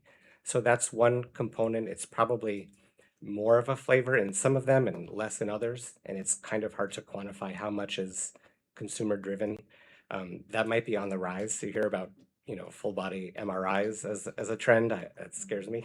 But so that is something to keep in mind. It's true. And it's hard to quantify how much of it that could be. So there's an education component. There's a public component to that. That's right. We might want to bring that issue up when Mhm. we have hearings and stuff, because Mhm. it's important for us to remind consumers, you have a role in it too. Yeah. Right? In terms of managing costs. It's not just providers or health plans. You have to be a Absolutely. good consumer. You can't just treat it as a free good. Unfortunately, that's how the incentives are set up. Often it's a free good, and its insurance company will pay. Right. So we just need to keep reminding consumers, that you have a responsibility. That's right. And intelligent use of copays can play a role there as well. Yeah. Yes. I had a question about the merged market rate increases and to Yes. what extent that's due to changing risk selection, due to the enhanced subsidies being ended versus rates and things like that. It might be helpful in context to say I don't know if they have to submit risk scores, but if you had estimates of that, just curious to what extent that's the selection versus real cost. Yeah, sure. It's a great question. Commissioner Caljo might have a sense of that. Maybe. Sure. Yeah. I think the best way to think about it is that the risk adjustment is a zero-sum game within the filings that you see. So carriers go up or down year over year based upon the individual risks that they have. The statistics that David has listed are aggregated across the market, but you'll have one carrier who has much higher rates in one particular calendar year because the risk adjustment is a debit for them comparative to maybe the prior year it was a credit. And so I think it's fair to say it nets out on a kind of flat basis. The larger issue, which I think you're also kind of relating to, is that the risk profile of the pool itself has I was getting probably too complicated here for your answer, but then the risk profile overall has an impact on the rates. So if the risk profile of the pool gets worse, rates increase. if, for example, the risk pool continues to deteriorate in terms of membership, that's not a good thing. And so as fully insured products move to self-insured, for example, the tendency is for those product lines to be the better risk, and it's leaving the market, which intensifies the risk that's remaining in the merged market. So we're in this constant cycle of every year there's a deterioration on the risk pool in the merged market, the fully insured risk pool. I think there are things that the state needs to and can do more aggressively around that topic.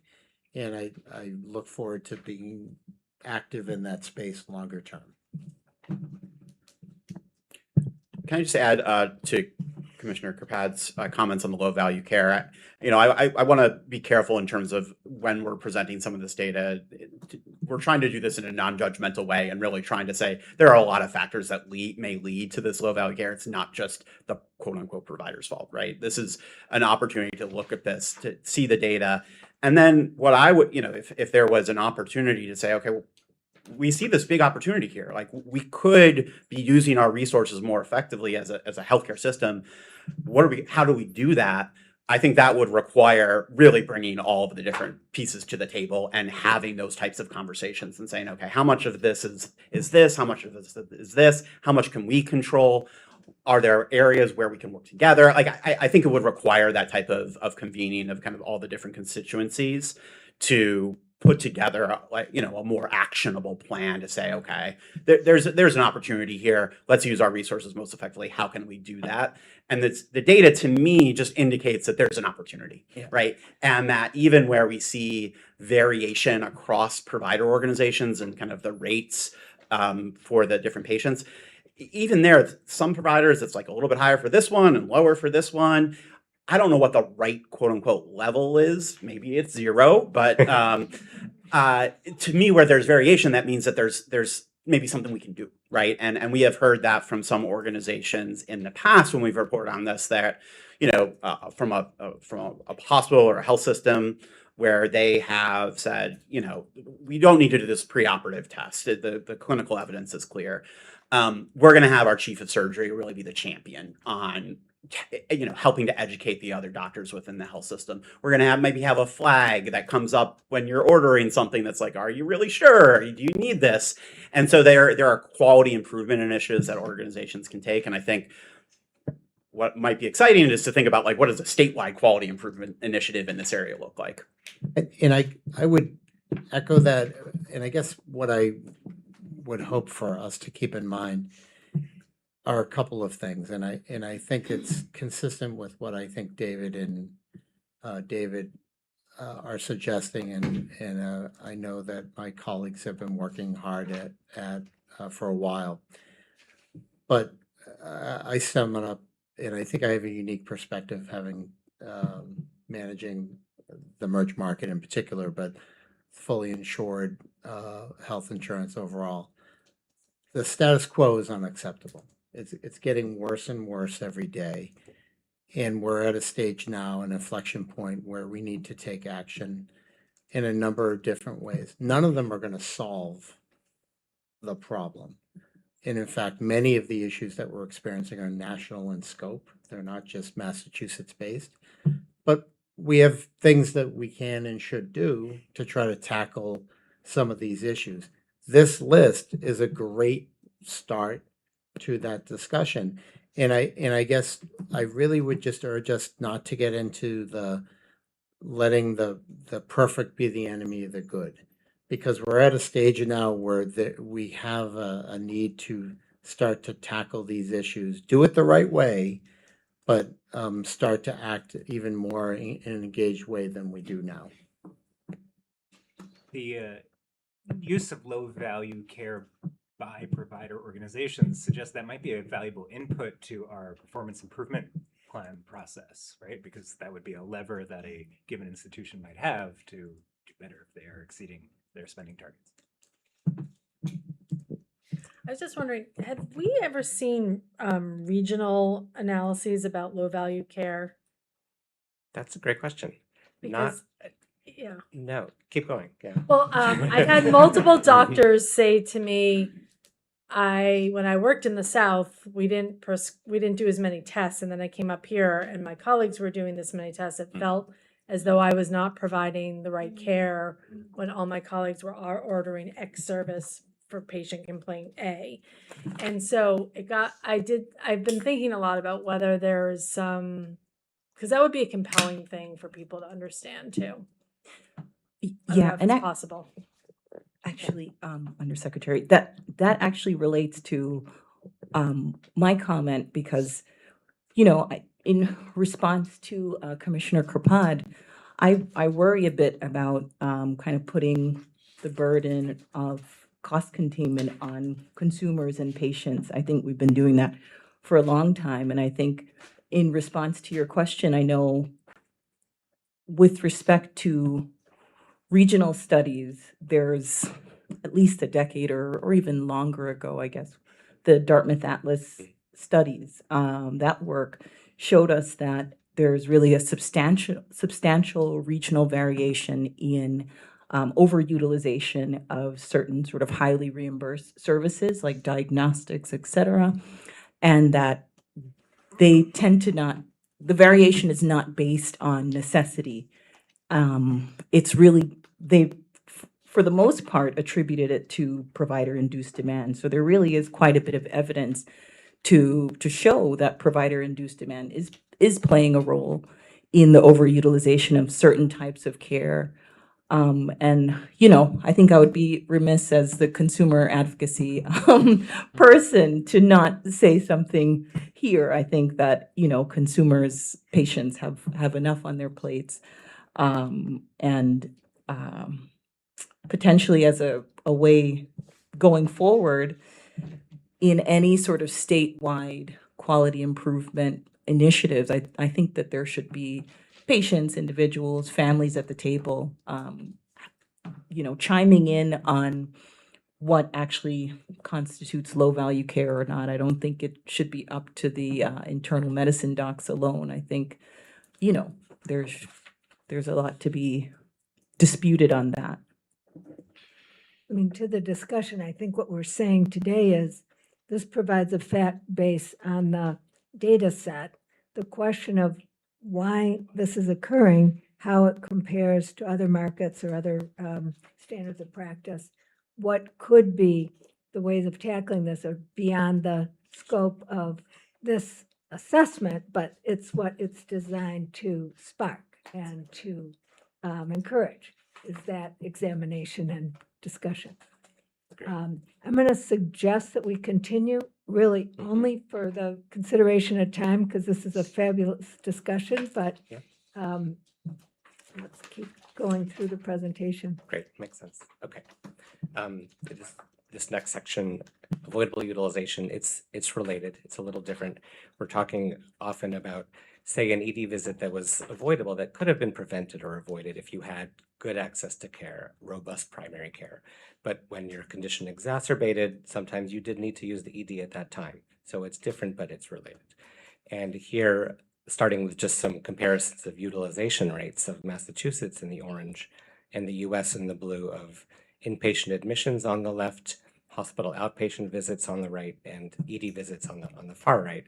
And I'll just note that our hospital outpatient visit rate is quite a bit higher, 50% more visits per person than the US average. And on the ED on the right, that you do also see a divergence in 2024, where we grew from, I think, about 12% higher to 18% higher, where our ED visits grew and the rest of the country was flat.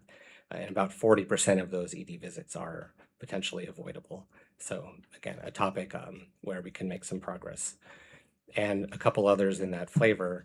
When we compare our Medicare population to other states, we see very high rates of preventable hospitalizations in Massachusetts.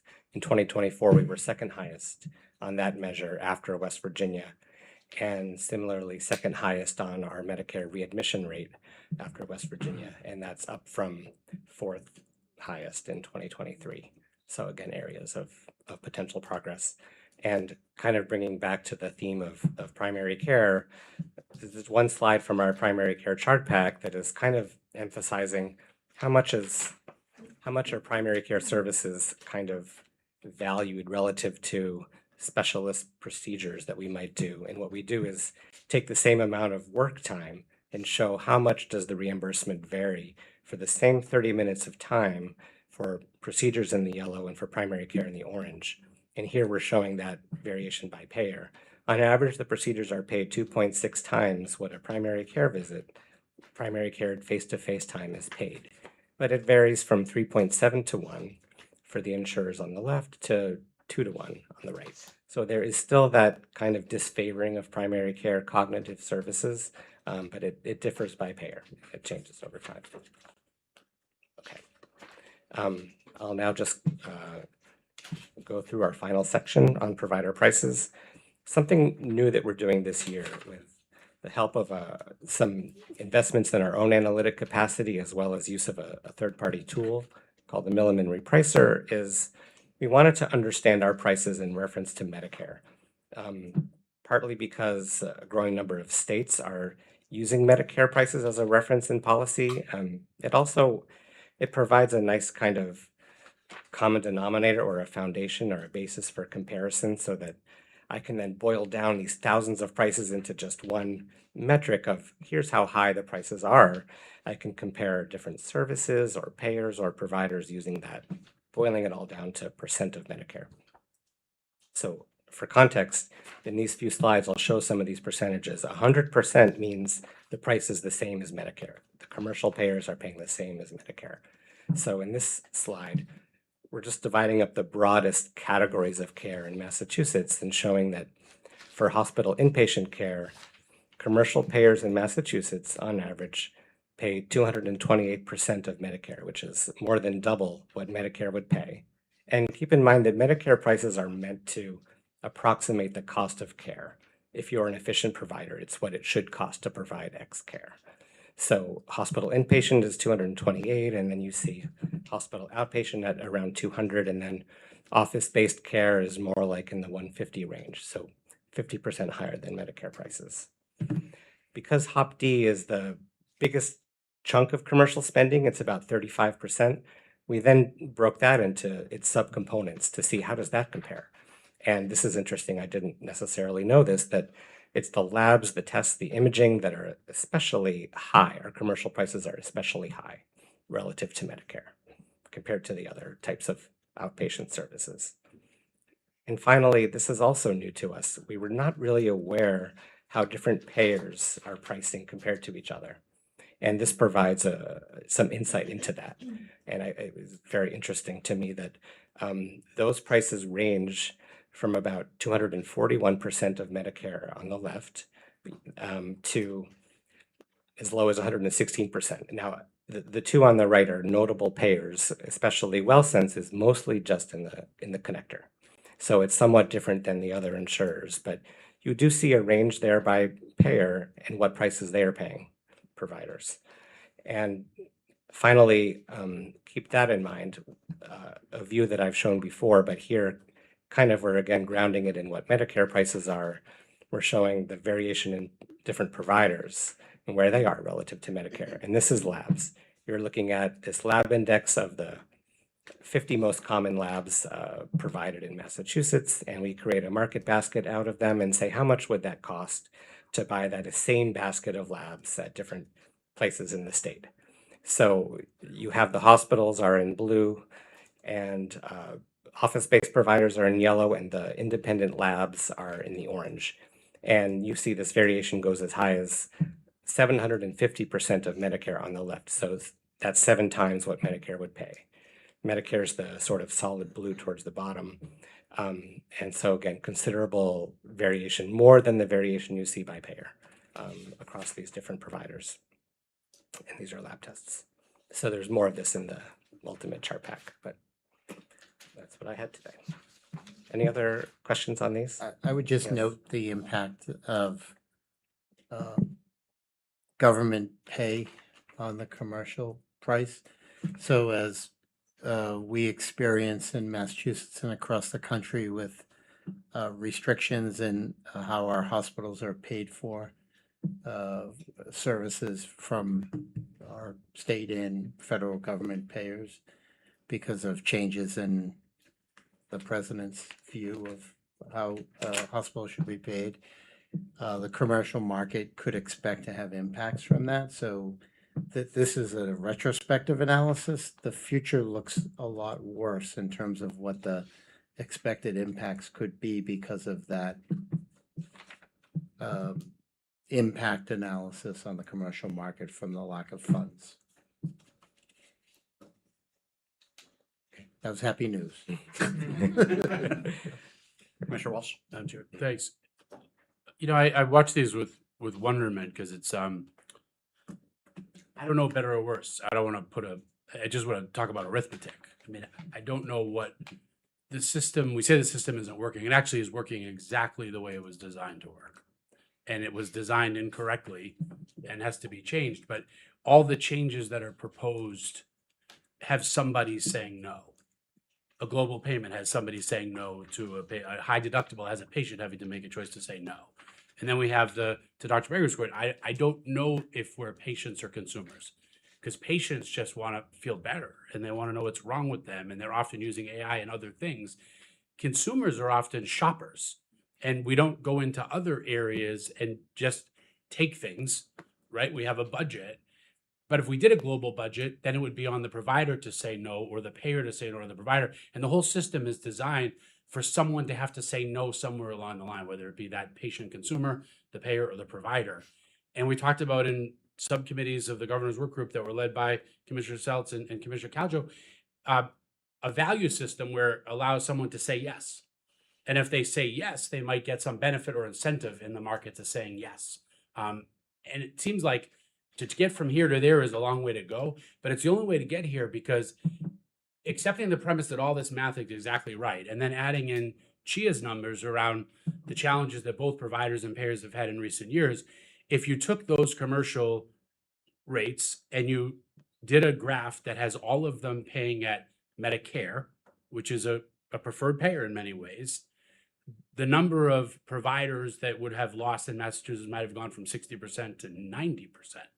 And so if we get what we want with these charts, which is a system that's paying appropriately, utilizing appropriately, and ordering tests appropriately, we don't have any providers left. So I don't know what we do. Or if we do the chart that shows Medicare versus Medicaid, then it's an indictment on how the state pays, because you'll see a much different graph that shows an underpayment as opposed to an overpayment. So I think the only answer is to get back to some of the things that Governor Healy and your teams were leading on, which is how do you get to a system that is paying for value and not designed to have you cross-subsidize to a commercial insurer that can't afford to cover the costs anymore of that subsidization, or patients that are frankly becoming more savvy about their care, and doctors that are more concerned about saying no when a patient asks for something within that care. So I don't mean to oversimplify it. The problem is that everything we talk about now has somebody in a marketplace, in order for us to get to a right size system, having to say no. And it would be much better if that patient, provider, payer group was working at how do you build something where people are saying yes, and the goal is to incent for a better outcome. Could I just add one? These are great discussions, and I want to add one additional point of context of what we know from some of the research that is also informative on this, is that in some of the cases where prices have been constrained, whether it's by a policy or something that's happened, people have observed that those costs of the hospitals or whoever have gone down, the expenses have gone down. So there is an ability to adjust. It's not the case that all costs are fixed and unchangeable. They're somewhat responsive to the revenues that come in. And that's something that we're continuing to try to understand and study, and so is the policy and academic world. So it's an important piece of the story as well. And just to add, Commissioner Walsh, maybe one additional thought here in terms of how we get to some systems that say yes. I think when I look at some of the opportunity around some of the hospital utilization and avoidable utilization, to me, that's an opportunity for innovation.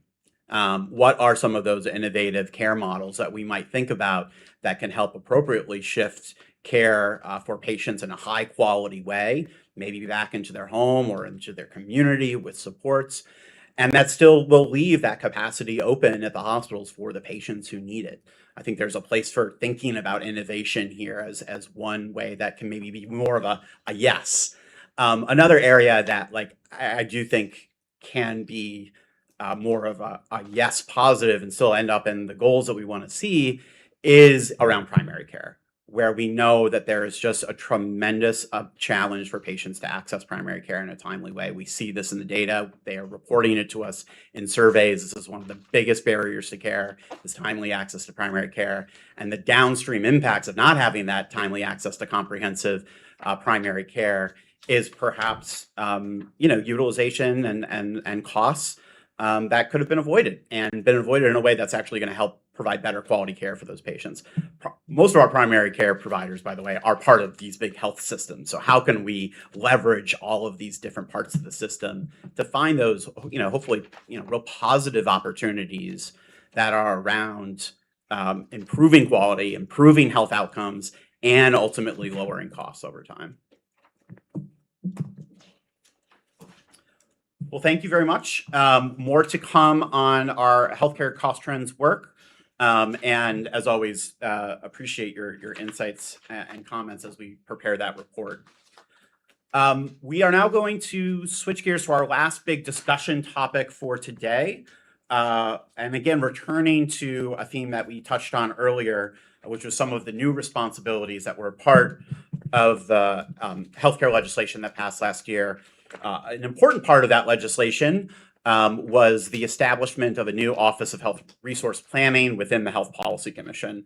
About a year ago, Kara came and presented and first introduced this office. It was actually at our June board meeting last year, so many of you are new to hearing about this. We'll do a little bit of just kind of level setting and reintroduction to the office and its statute before diving into some of the progress that we've made, and really want to hear from you, your insights and feedback on prioritization, especially as this is a quite ambitious charge that the legislature has provided to the HPC.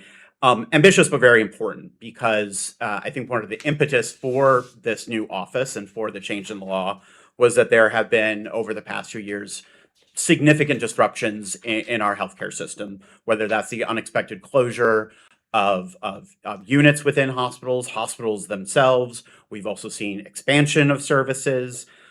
We've talked about the immense strain on primary care, the immense strain on our workforce.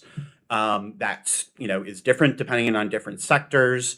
Obviously, the bankruptcy of Steward, and a need for this Commonwealth, and I think a collective need. And everyone that I talk to is enthusiastic about the opportunity and potential to do this type of assessment of the supply and distribution of our services, our workforce, our facilities.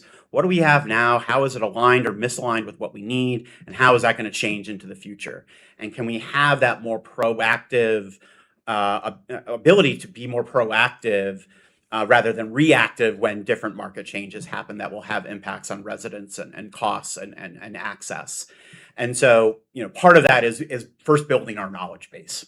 And it turns out that just even having that kind of foundational element of what we have, where we have, who that serves across many, many, many different types of service lines that are often interconnected and how they relate to each other is a challenge. But we have the right person for the job leading this team. And I'll turn it over to Kara Vidal to talk with you about the office and where we're at. Great. Thank you, David. Good afternoon, commissioners. I'm very pleased to say that David and I have our story straight. He got my first slide of talking points beat for beat, I think. So I'll skip right to the next one. Thank you, David. Okay, so as David said, we've seen a lot of change in our healthcare resources, in the distribution of those resources over time. We have some ability in different programs across the Commonwealth to evaluate individual changes, but we have lacked for some time a comprehensive forward-looking approach to determining what resources we need, what resources we have, and how we expect those things to change over time. So with that context, the legislature passed Chapter 343 of the Acts of 2024, establishing the Office of Health Resource Planning, or OHARP as we call it, within the Health Policy Commission.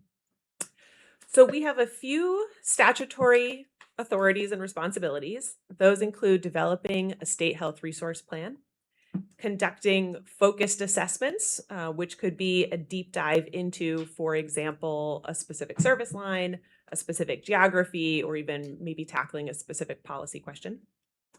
We have to conduct at least one annual public hearing, and we are directed to provide direction to DPH on the maintenance of an inventory of all healthcare resources.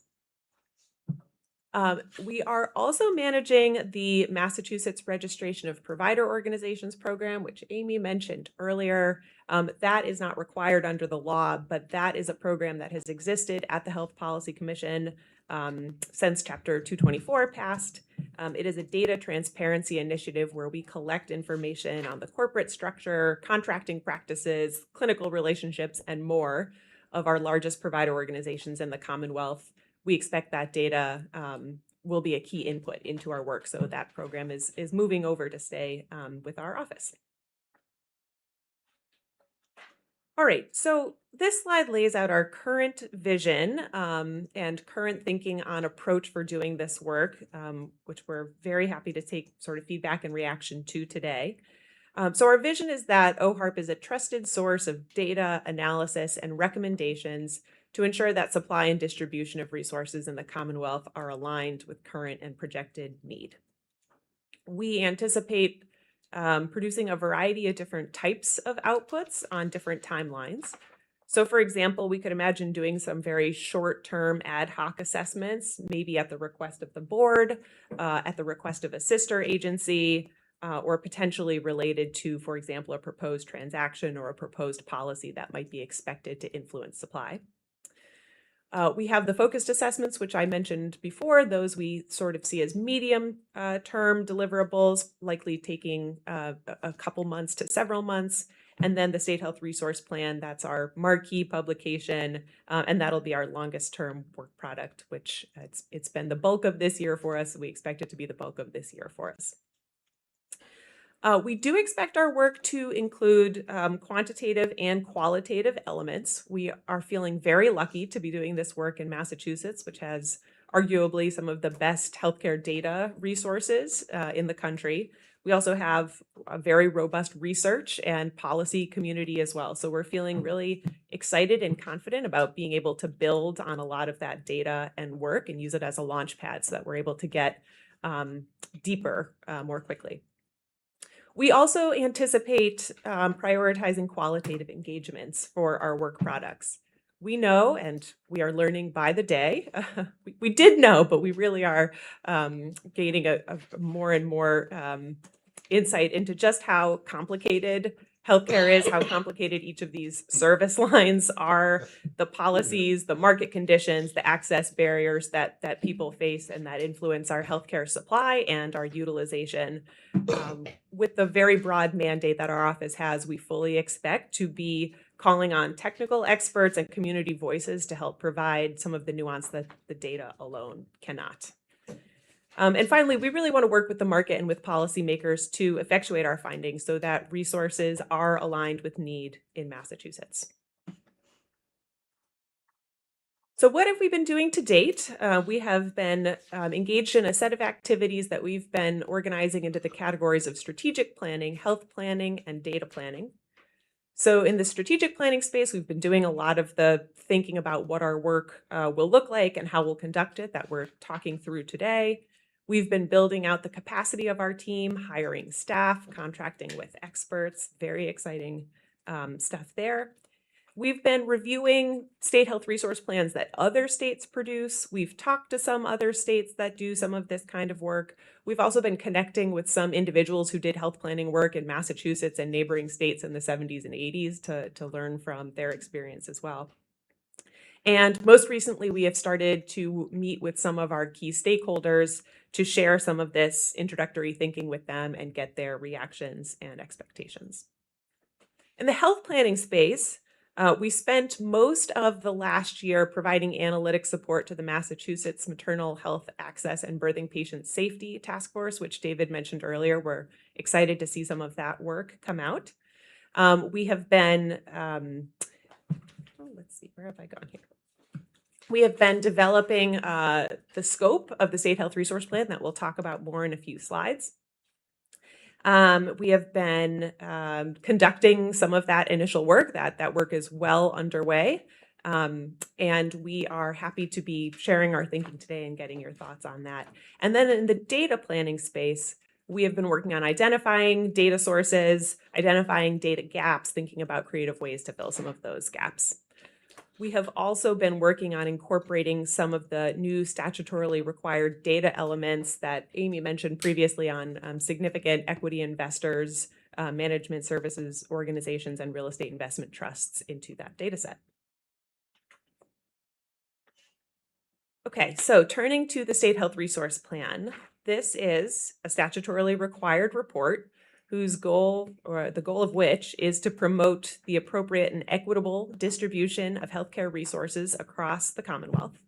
And we are specifically charged with looking at the need for services, the supply of existing resources, and how both of those factors are expected to change over time. And then we can make recommendations, both specifically about the distribution of resources and more broadly. And what's the time frame we're focused on? In other words, when we're looking at what's needed, is it 5 years from now? What's the? It's as a sort of a 5-year plan. Yep. So what is our anticipated need 5 years from now? Where are we today and how do those match? Yes, that is what is laid out in the statute. Yes, and I'll talk in a few slides about sort of how we're thinking about the scope of that first plan.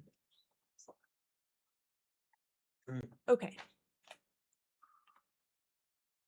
So the scope of services and the scope of analytics laid out in the statute is quite ambitious. There are 24 enumerated service lines in our statute, many of which really encompass multiple different types of facilities and professionals.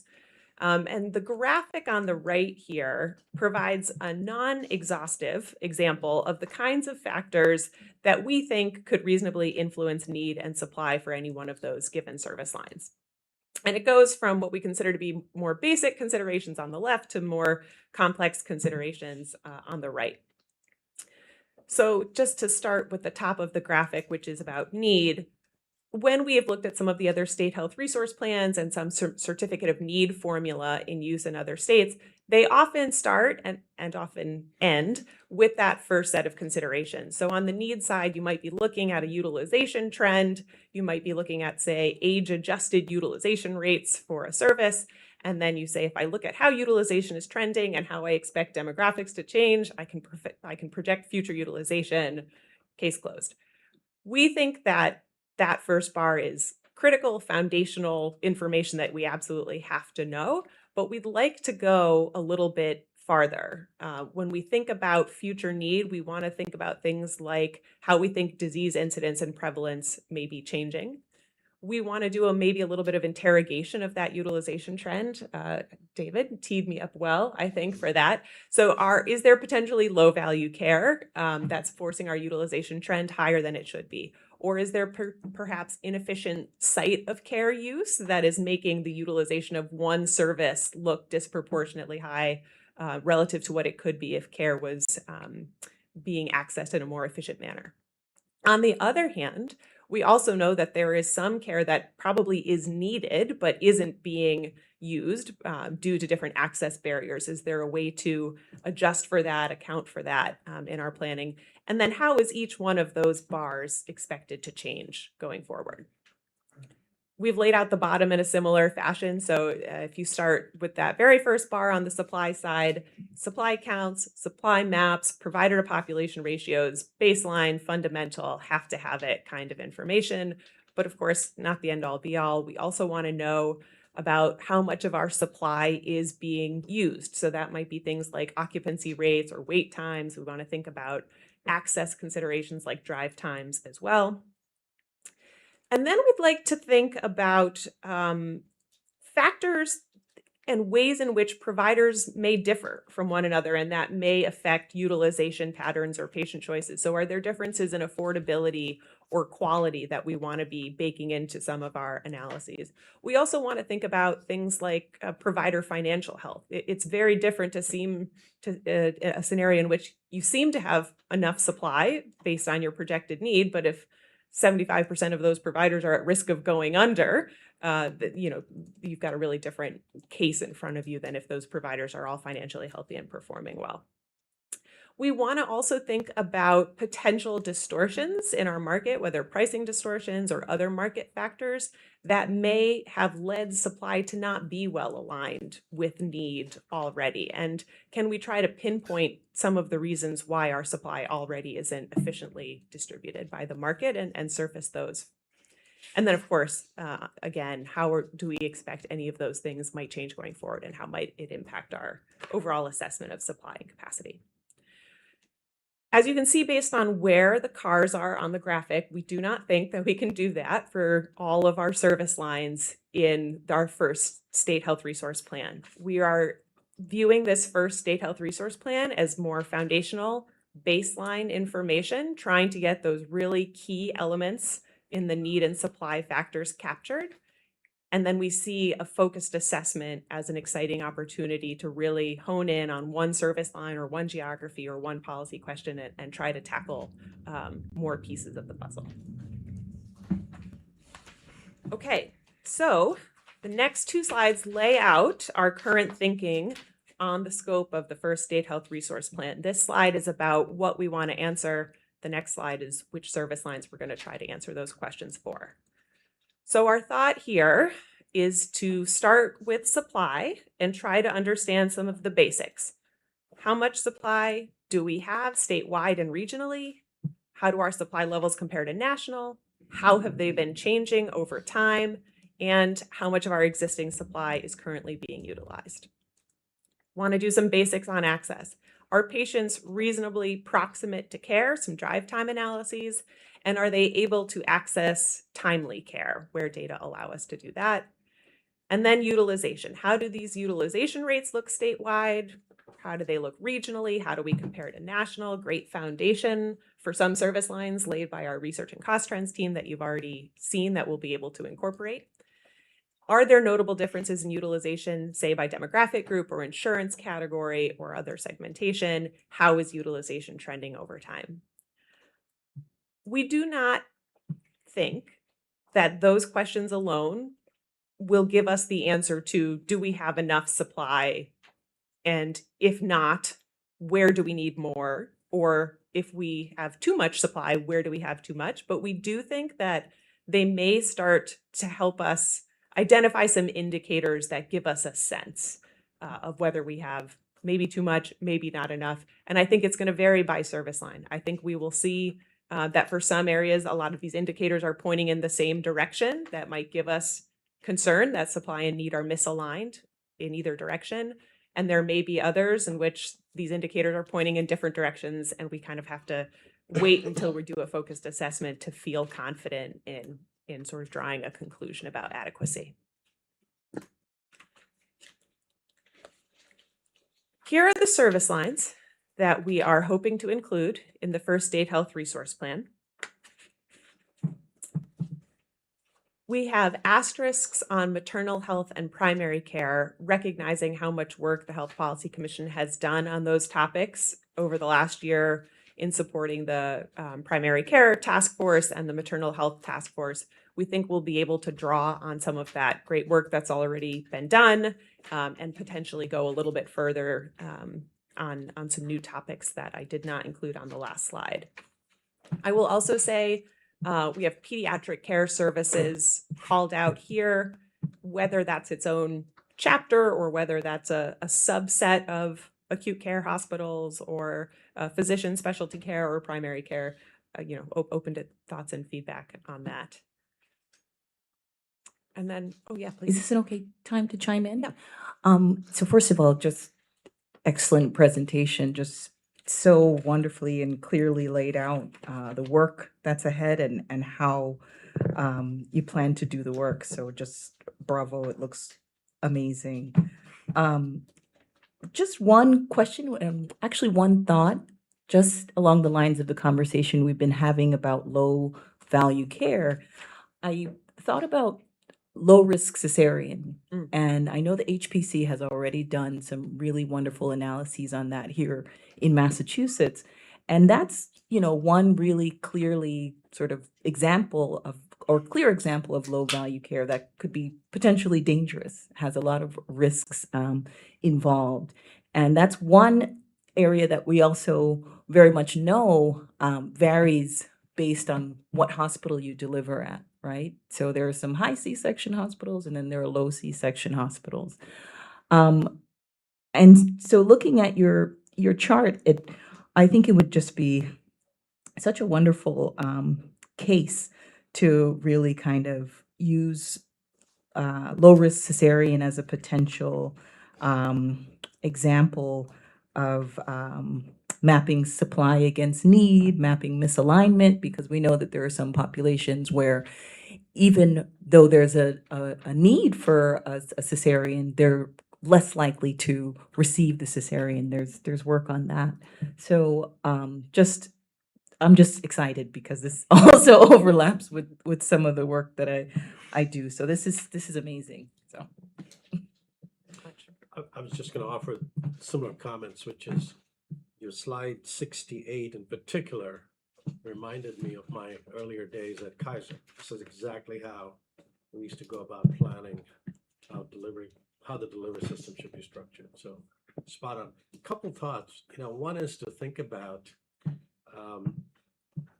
utilization is what it is in this state, right? But if you were to ask the question of practice medicine, if we practice medicine the right way, what might utilization look like? And therefore, what should be the supply is a different question. And I think that's the question we should also try to address, because then you'll see where in fact you have true undersupply or oversupply. That's one point.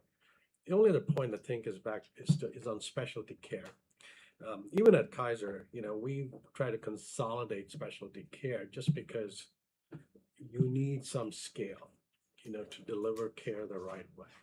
And so you got to give some thought to what specialties, subspecialties should be consolidated.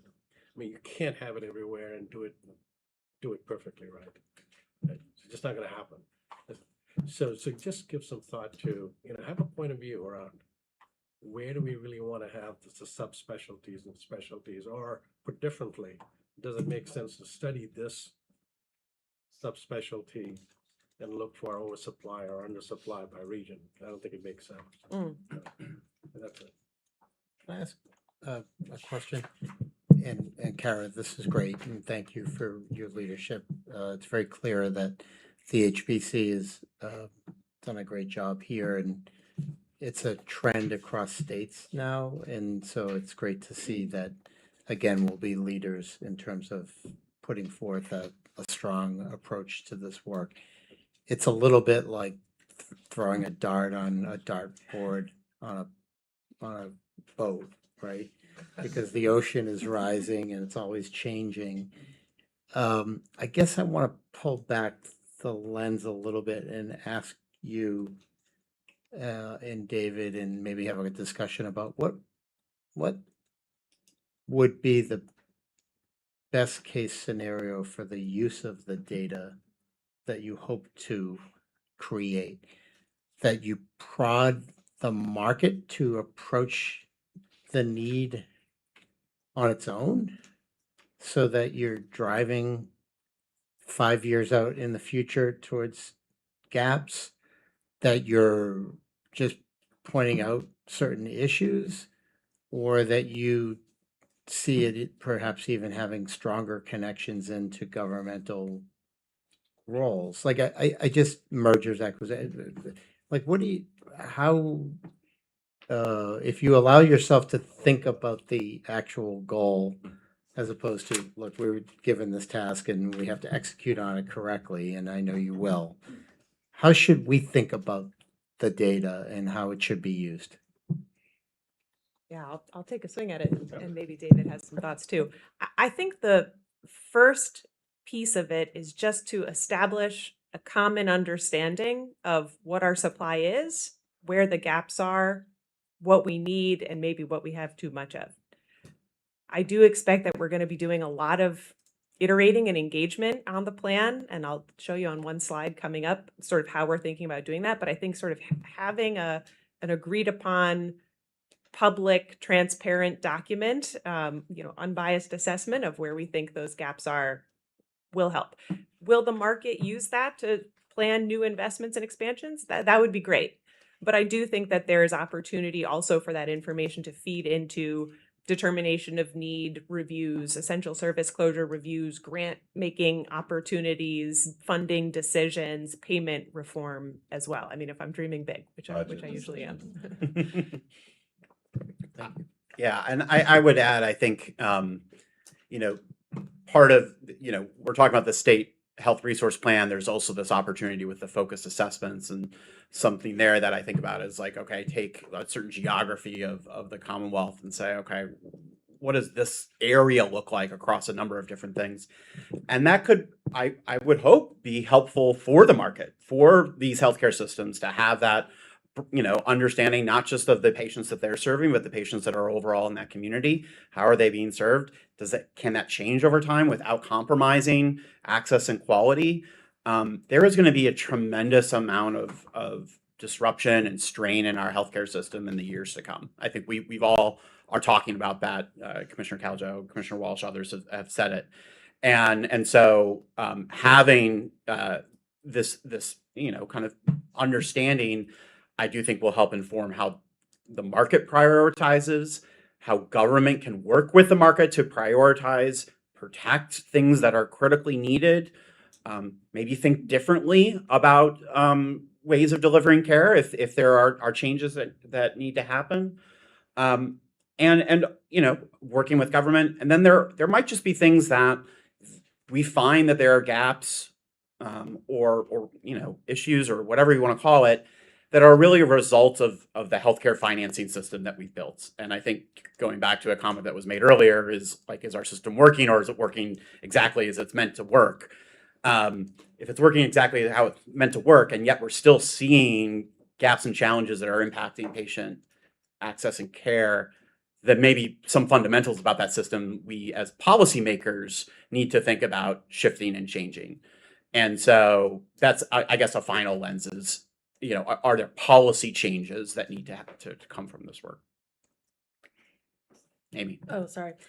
Yeah, I was just going to literally echo a lot of what you just said. And thank you all for doing this work. I think from EHS's perspective, it'll be enormously helpful. And to be even more specific, I mean, we're talking about 300,000 people losing access to coverage. We're talking about $3.5 billion a year being cut from our mass health program. Like, it is going to be an extremely challenging time for our healthcare system, where decisions are going to have to be made. And we need to make sure that no community is left behind, whether that's geographic, a specific population of people, a specific group of people who need specific services, and understanding that and how we make sure that we're not leaving people behind and that we're getting people what they need as best we can in these very difficult circumstances is going to be really important. And so I just want to keep urging you to keep moving forward efficiently, because we desperately need the work that you're doing. And I think it's just critically important. So thank you. And to that, when do we see the first output being issued? Tomorrow. I didn't want to ask that specifically, so I'm glad you did. Well, I mean, maybe the first output we could call the Maternal Health Task Force Report, and that is expected to come out soon. The State Health Resource Plan, I think, has a 1/1/2027 timeline in the statute. Thank you. This is really, really important stuff. And to Commissioner Gaujo's point, two practical things that may or may not have been helpful in the past. If we had a statewide plan as the Steward crisis was unfolding, it might have been a great reference point to decide what each community would need and would have been helpful to the administration in making those difficult decisions. And I think even if providers in a region wanted to get together to make sure there was coverage, antitrust wouldn't allow them to have these conversations. So the fact that a state actor is helping to decipher what the needs are makes this more about people than economics. I think those are important points. Thank you. I have only one more slide, which is just briefly laying out how we are approaching each of these chapters for the State Health Resource Plan. We are starting with a literature scan for each one of those, making sure we've got the basics covered on what is the service, where does it fall in the continuum of care, are there potentially substitutable services, population served coverage, et cetera. Then we are trying to understand what is known nationally about changes in supply, access, and utilization. And then we're trying to also just get our hands around any big key policy issues impacting the sector. We could be reading forever if we do each of these topics that I have listed on the slide for each service line. So hoping to let the literature guide us and make sure we're honing in on the things most impactful for that service line. The middle part is the data and analysis that tracks back to what we were talking about 2 slides earlier. And then the third piece is a series of market interviews that we want to do for each of these service lines. We will not have the bandwidth to do enough interviews to call them data, to say that they're representative and that we talk to enough communities, individuals, different types of organizations.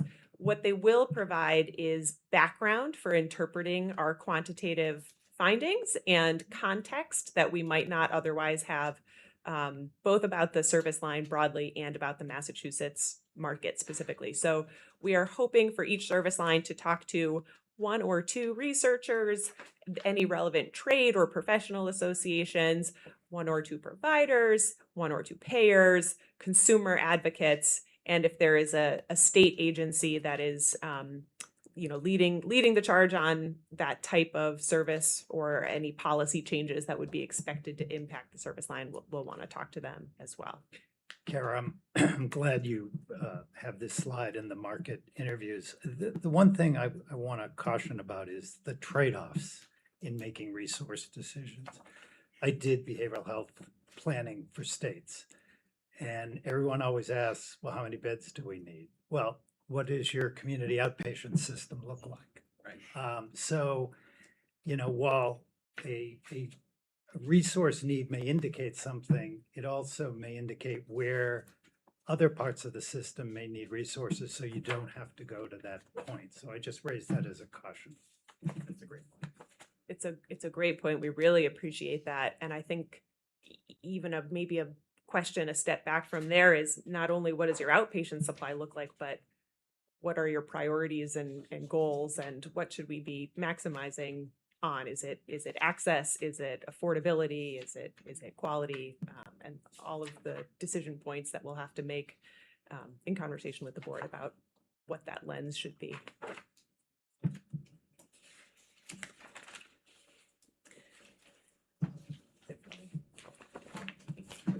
Thank you so much.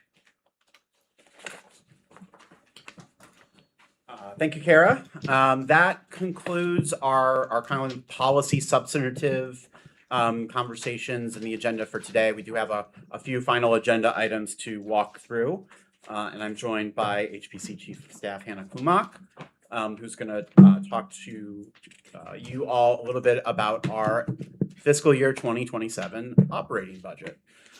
So every year, the budget for the Health Policy Commission is established by the legislature and approved by the governor through the annual budget process. That annual budget process did come to conclusion earlier this month with a signed budget for fiscal year 2027 by the governor. And what we'll review today is what was included in that budget, how we expect to deploy those resources, and then ask for authorization to execute on that plan. So with that, we'll turn it over to Hannah. Great. Thank you so much. Good afternoon, everybody. As David mentioned, our appropriation is included in the annual budget, but as a reminder, we then go through an assessment process every year where we assess payers, providers, ambulatory surgical centers, and newly pharmacy benefit managers.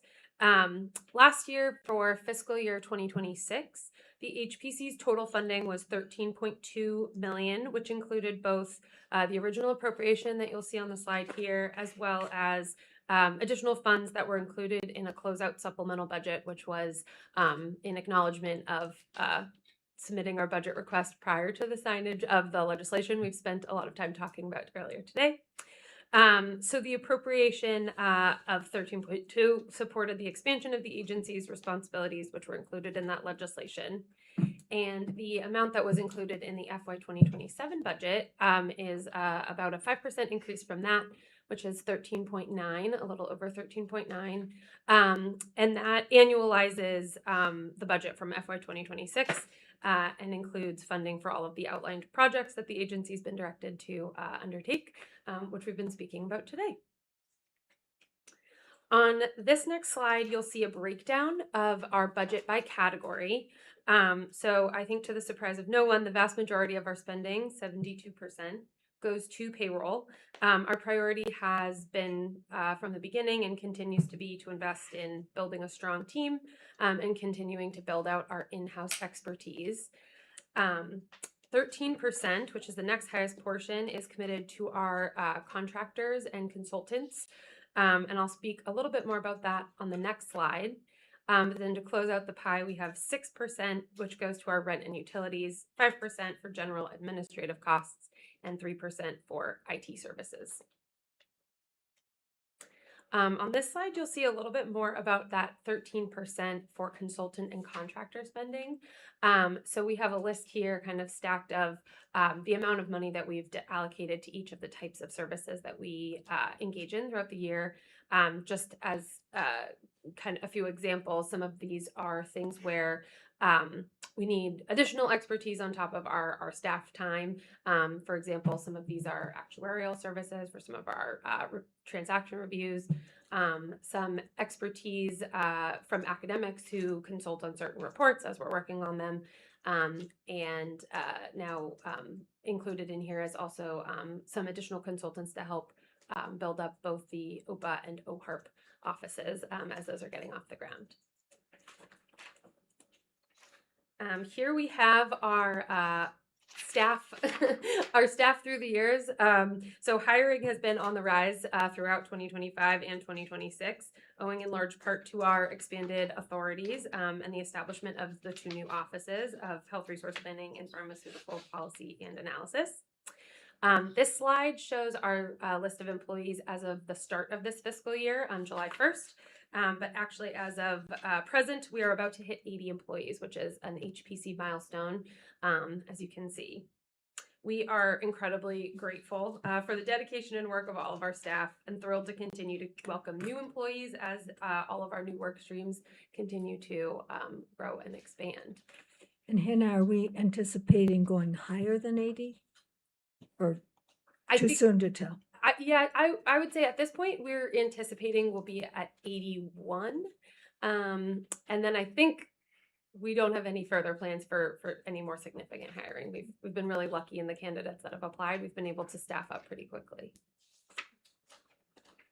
In the consultant area where you are hiring, for example, health economists to review market impact transactions, CMIRs, are you able to charge the filing parties for the costs of the economist? And if you aren't, I would fully support us trying to do that. It's a common practice, for example, at the Division of Insurance, where filing entities are responsible for the consultant expenses, and it would actually be beneficial not just for the general fund and consumers, but frankly should be borne by the parties. Right. And then is that just one person, the health market economist? Or No, that's a set of firms. Yeah, not just one person. Yeah, thank you. As Commissioner, to answer your question directly, no, under the statute, we cannot assess the reviewable entities. I think maybe specifically in the case of a cost and market impact review where there is much more significant lift. I think that is something that would require, I think, a statutory change, but maybe something that is worth considering.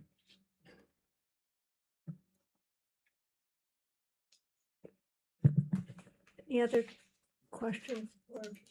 So I just wanted to just say a few more things just about what this 5% budget proposal we think will be able to help support.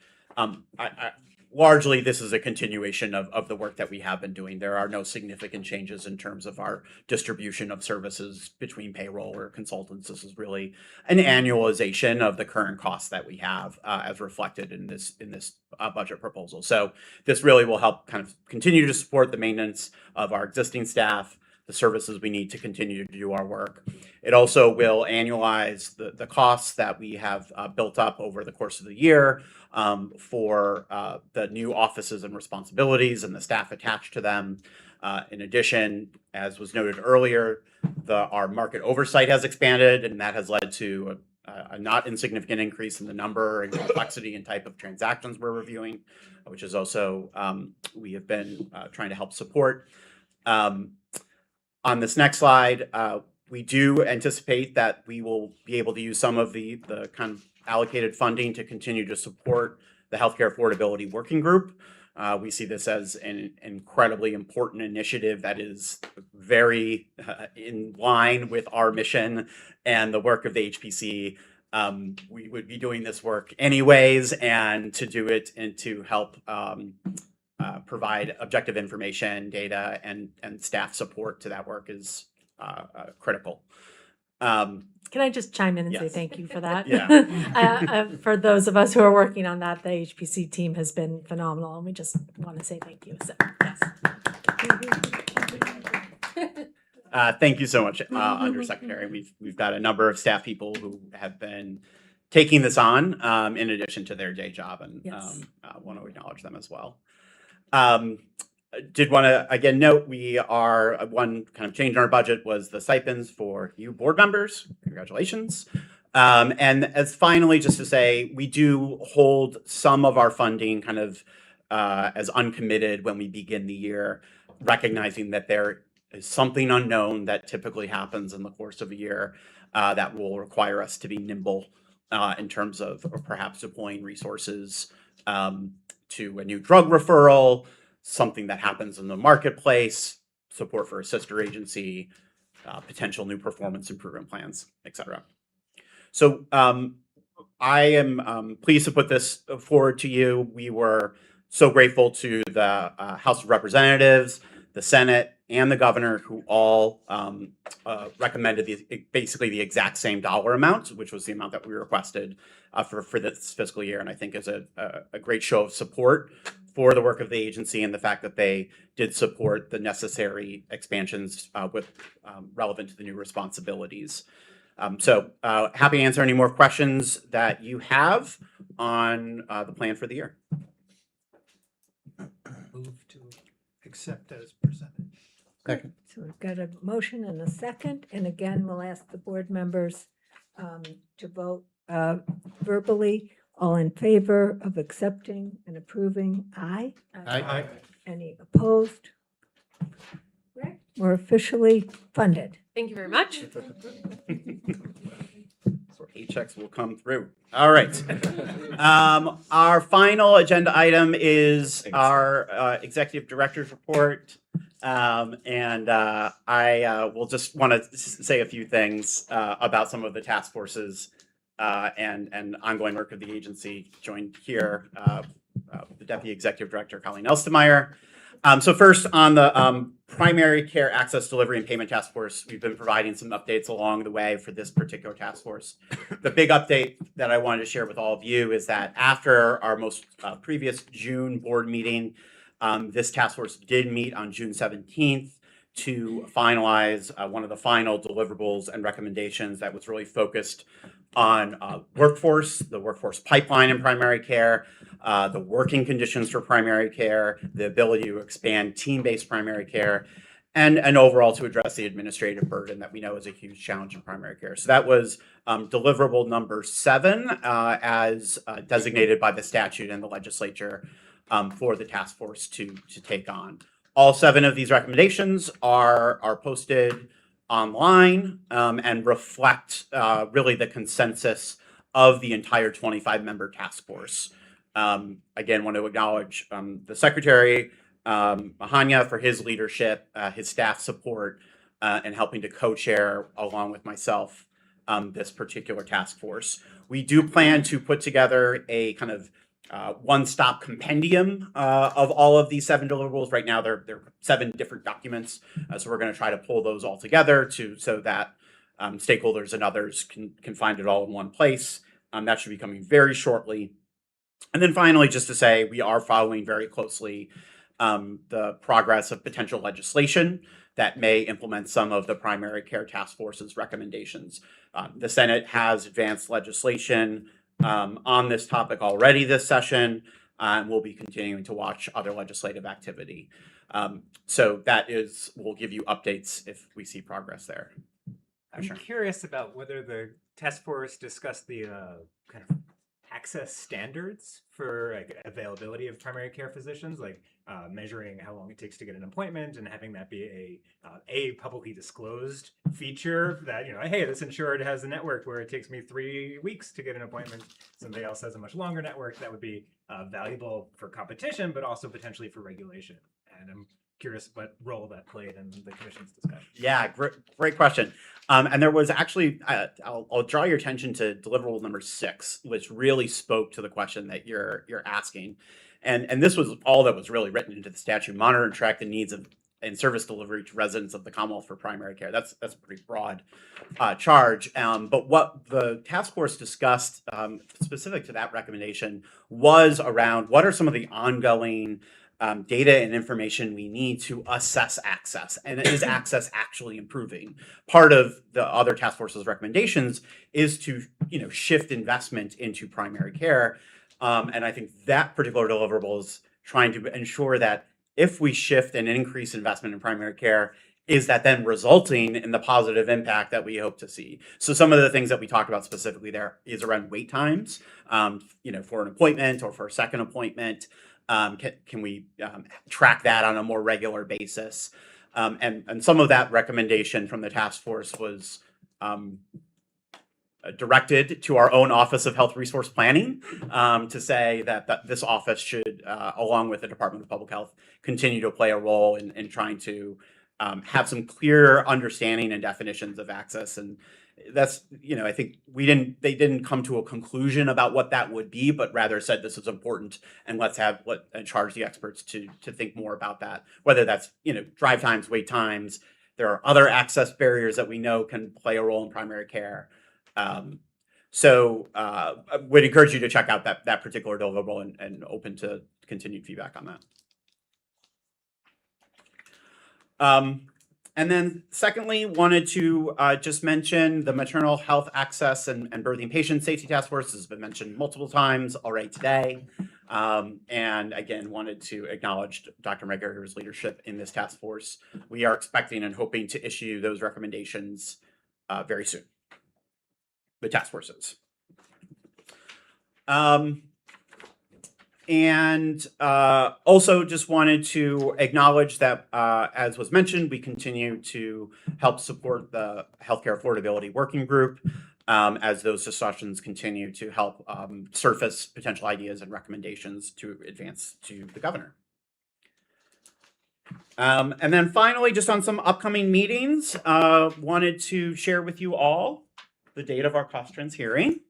It is going to be Tuesday, November 10th.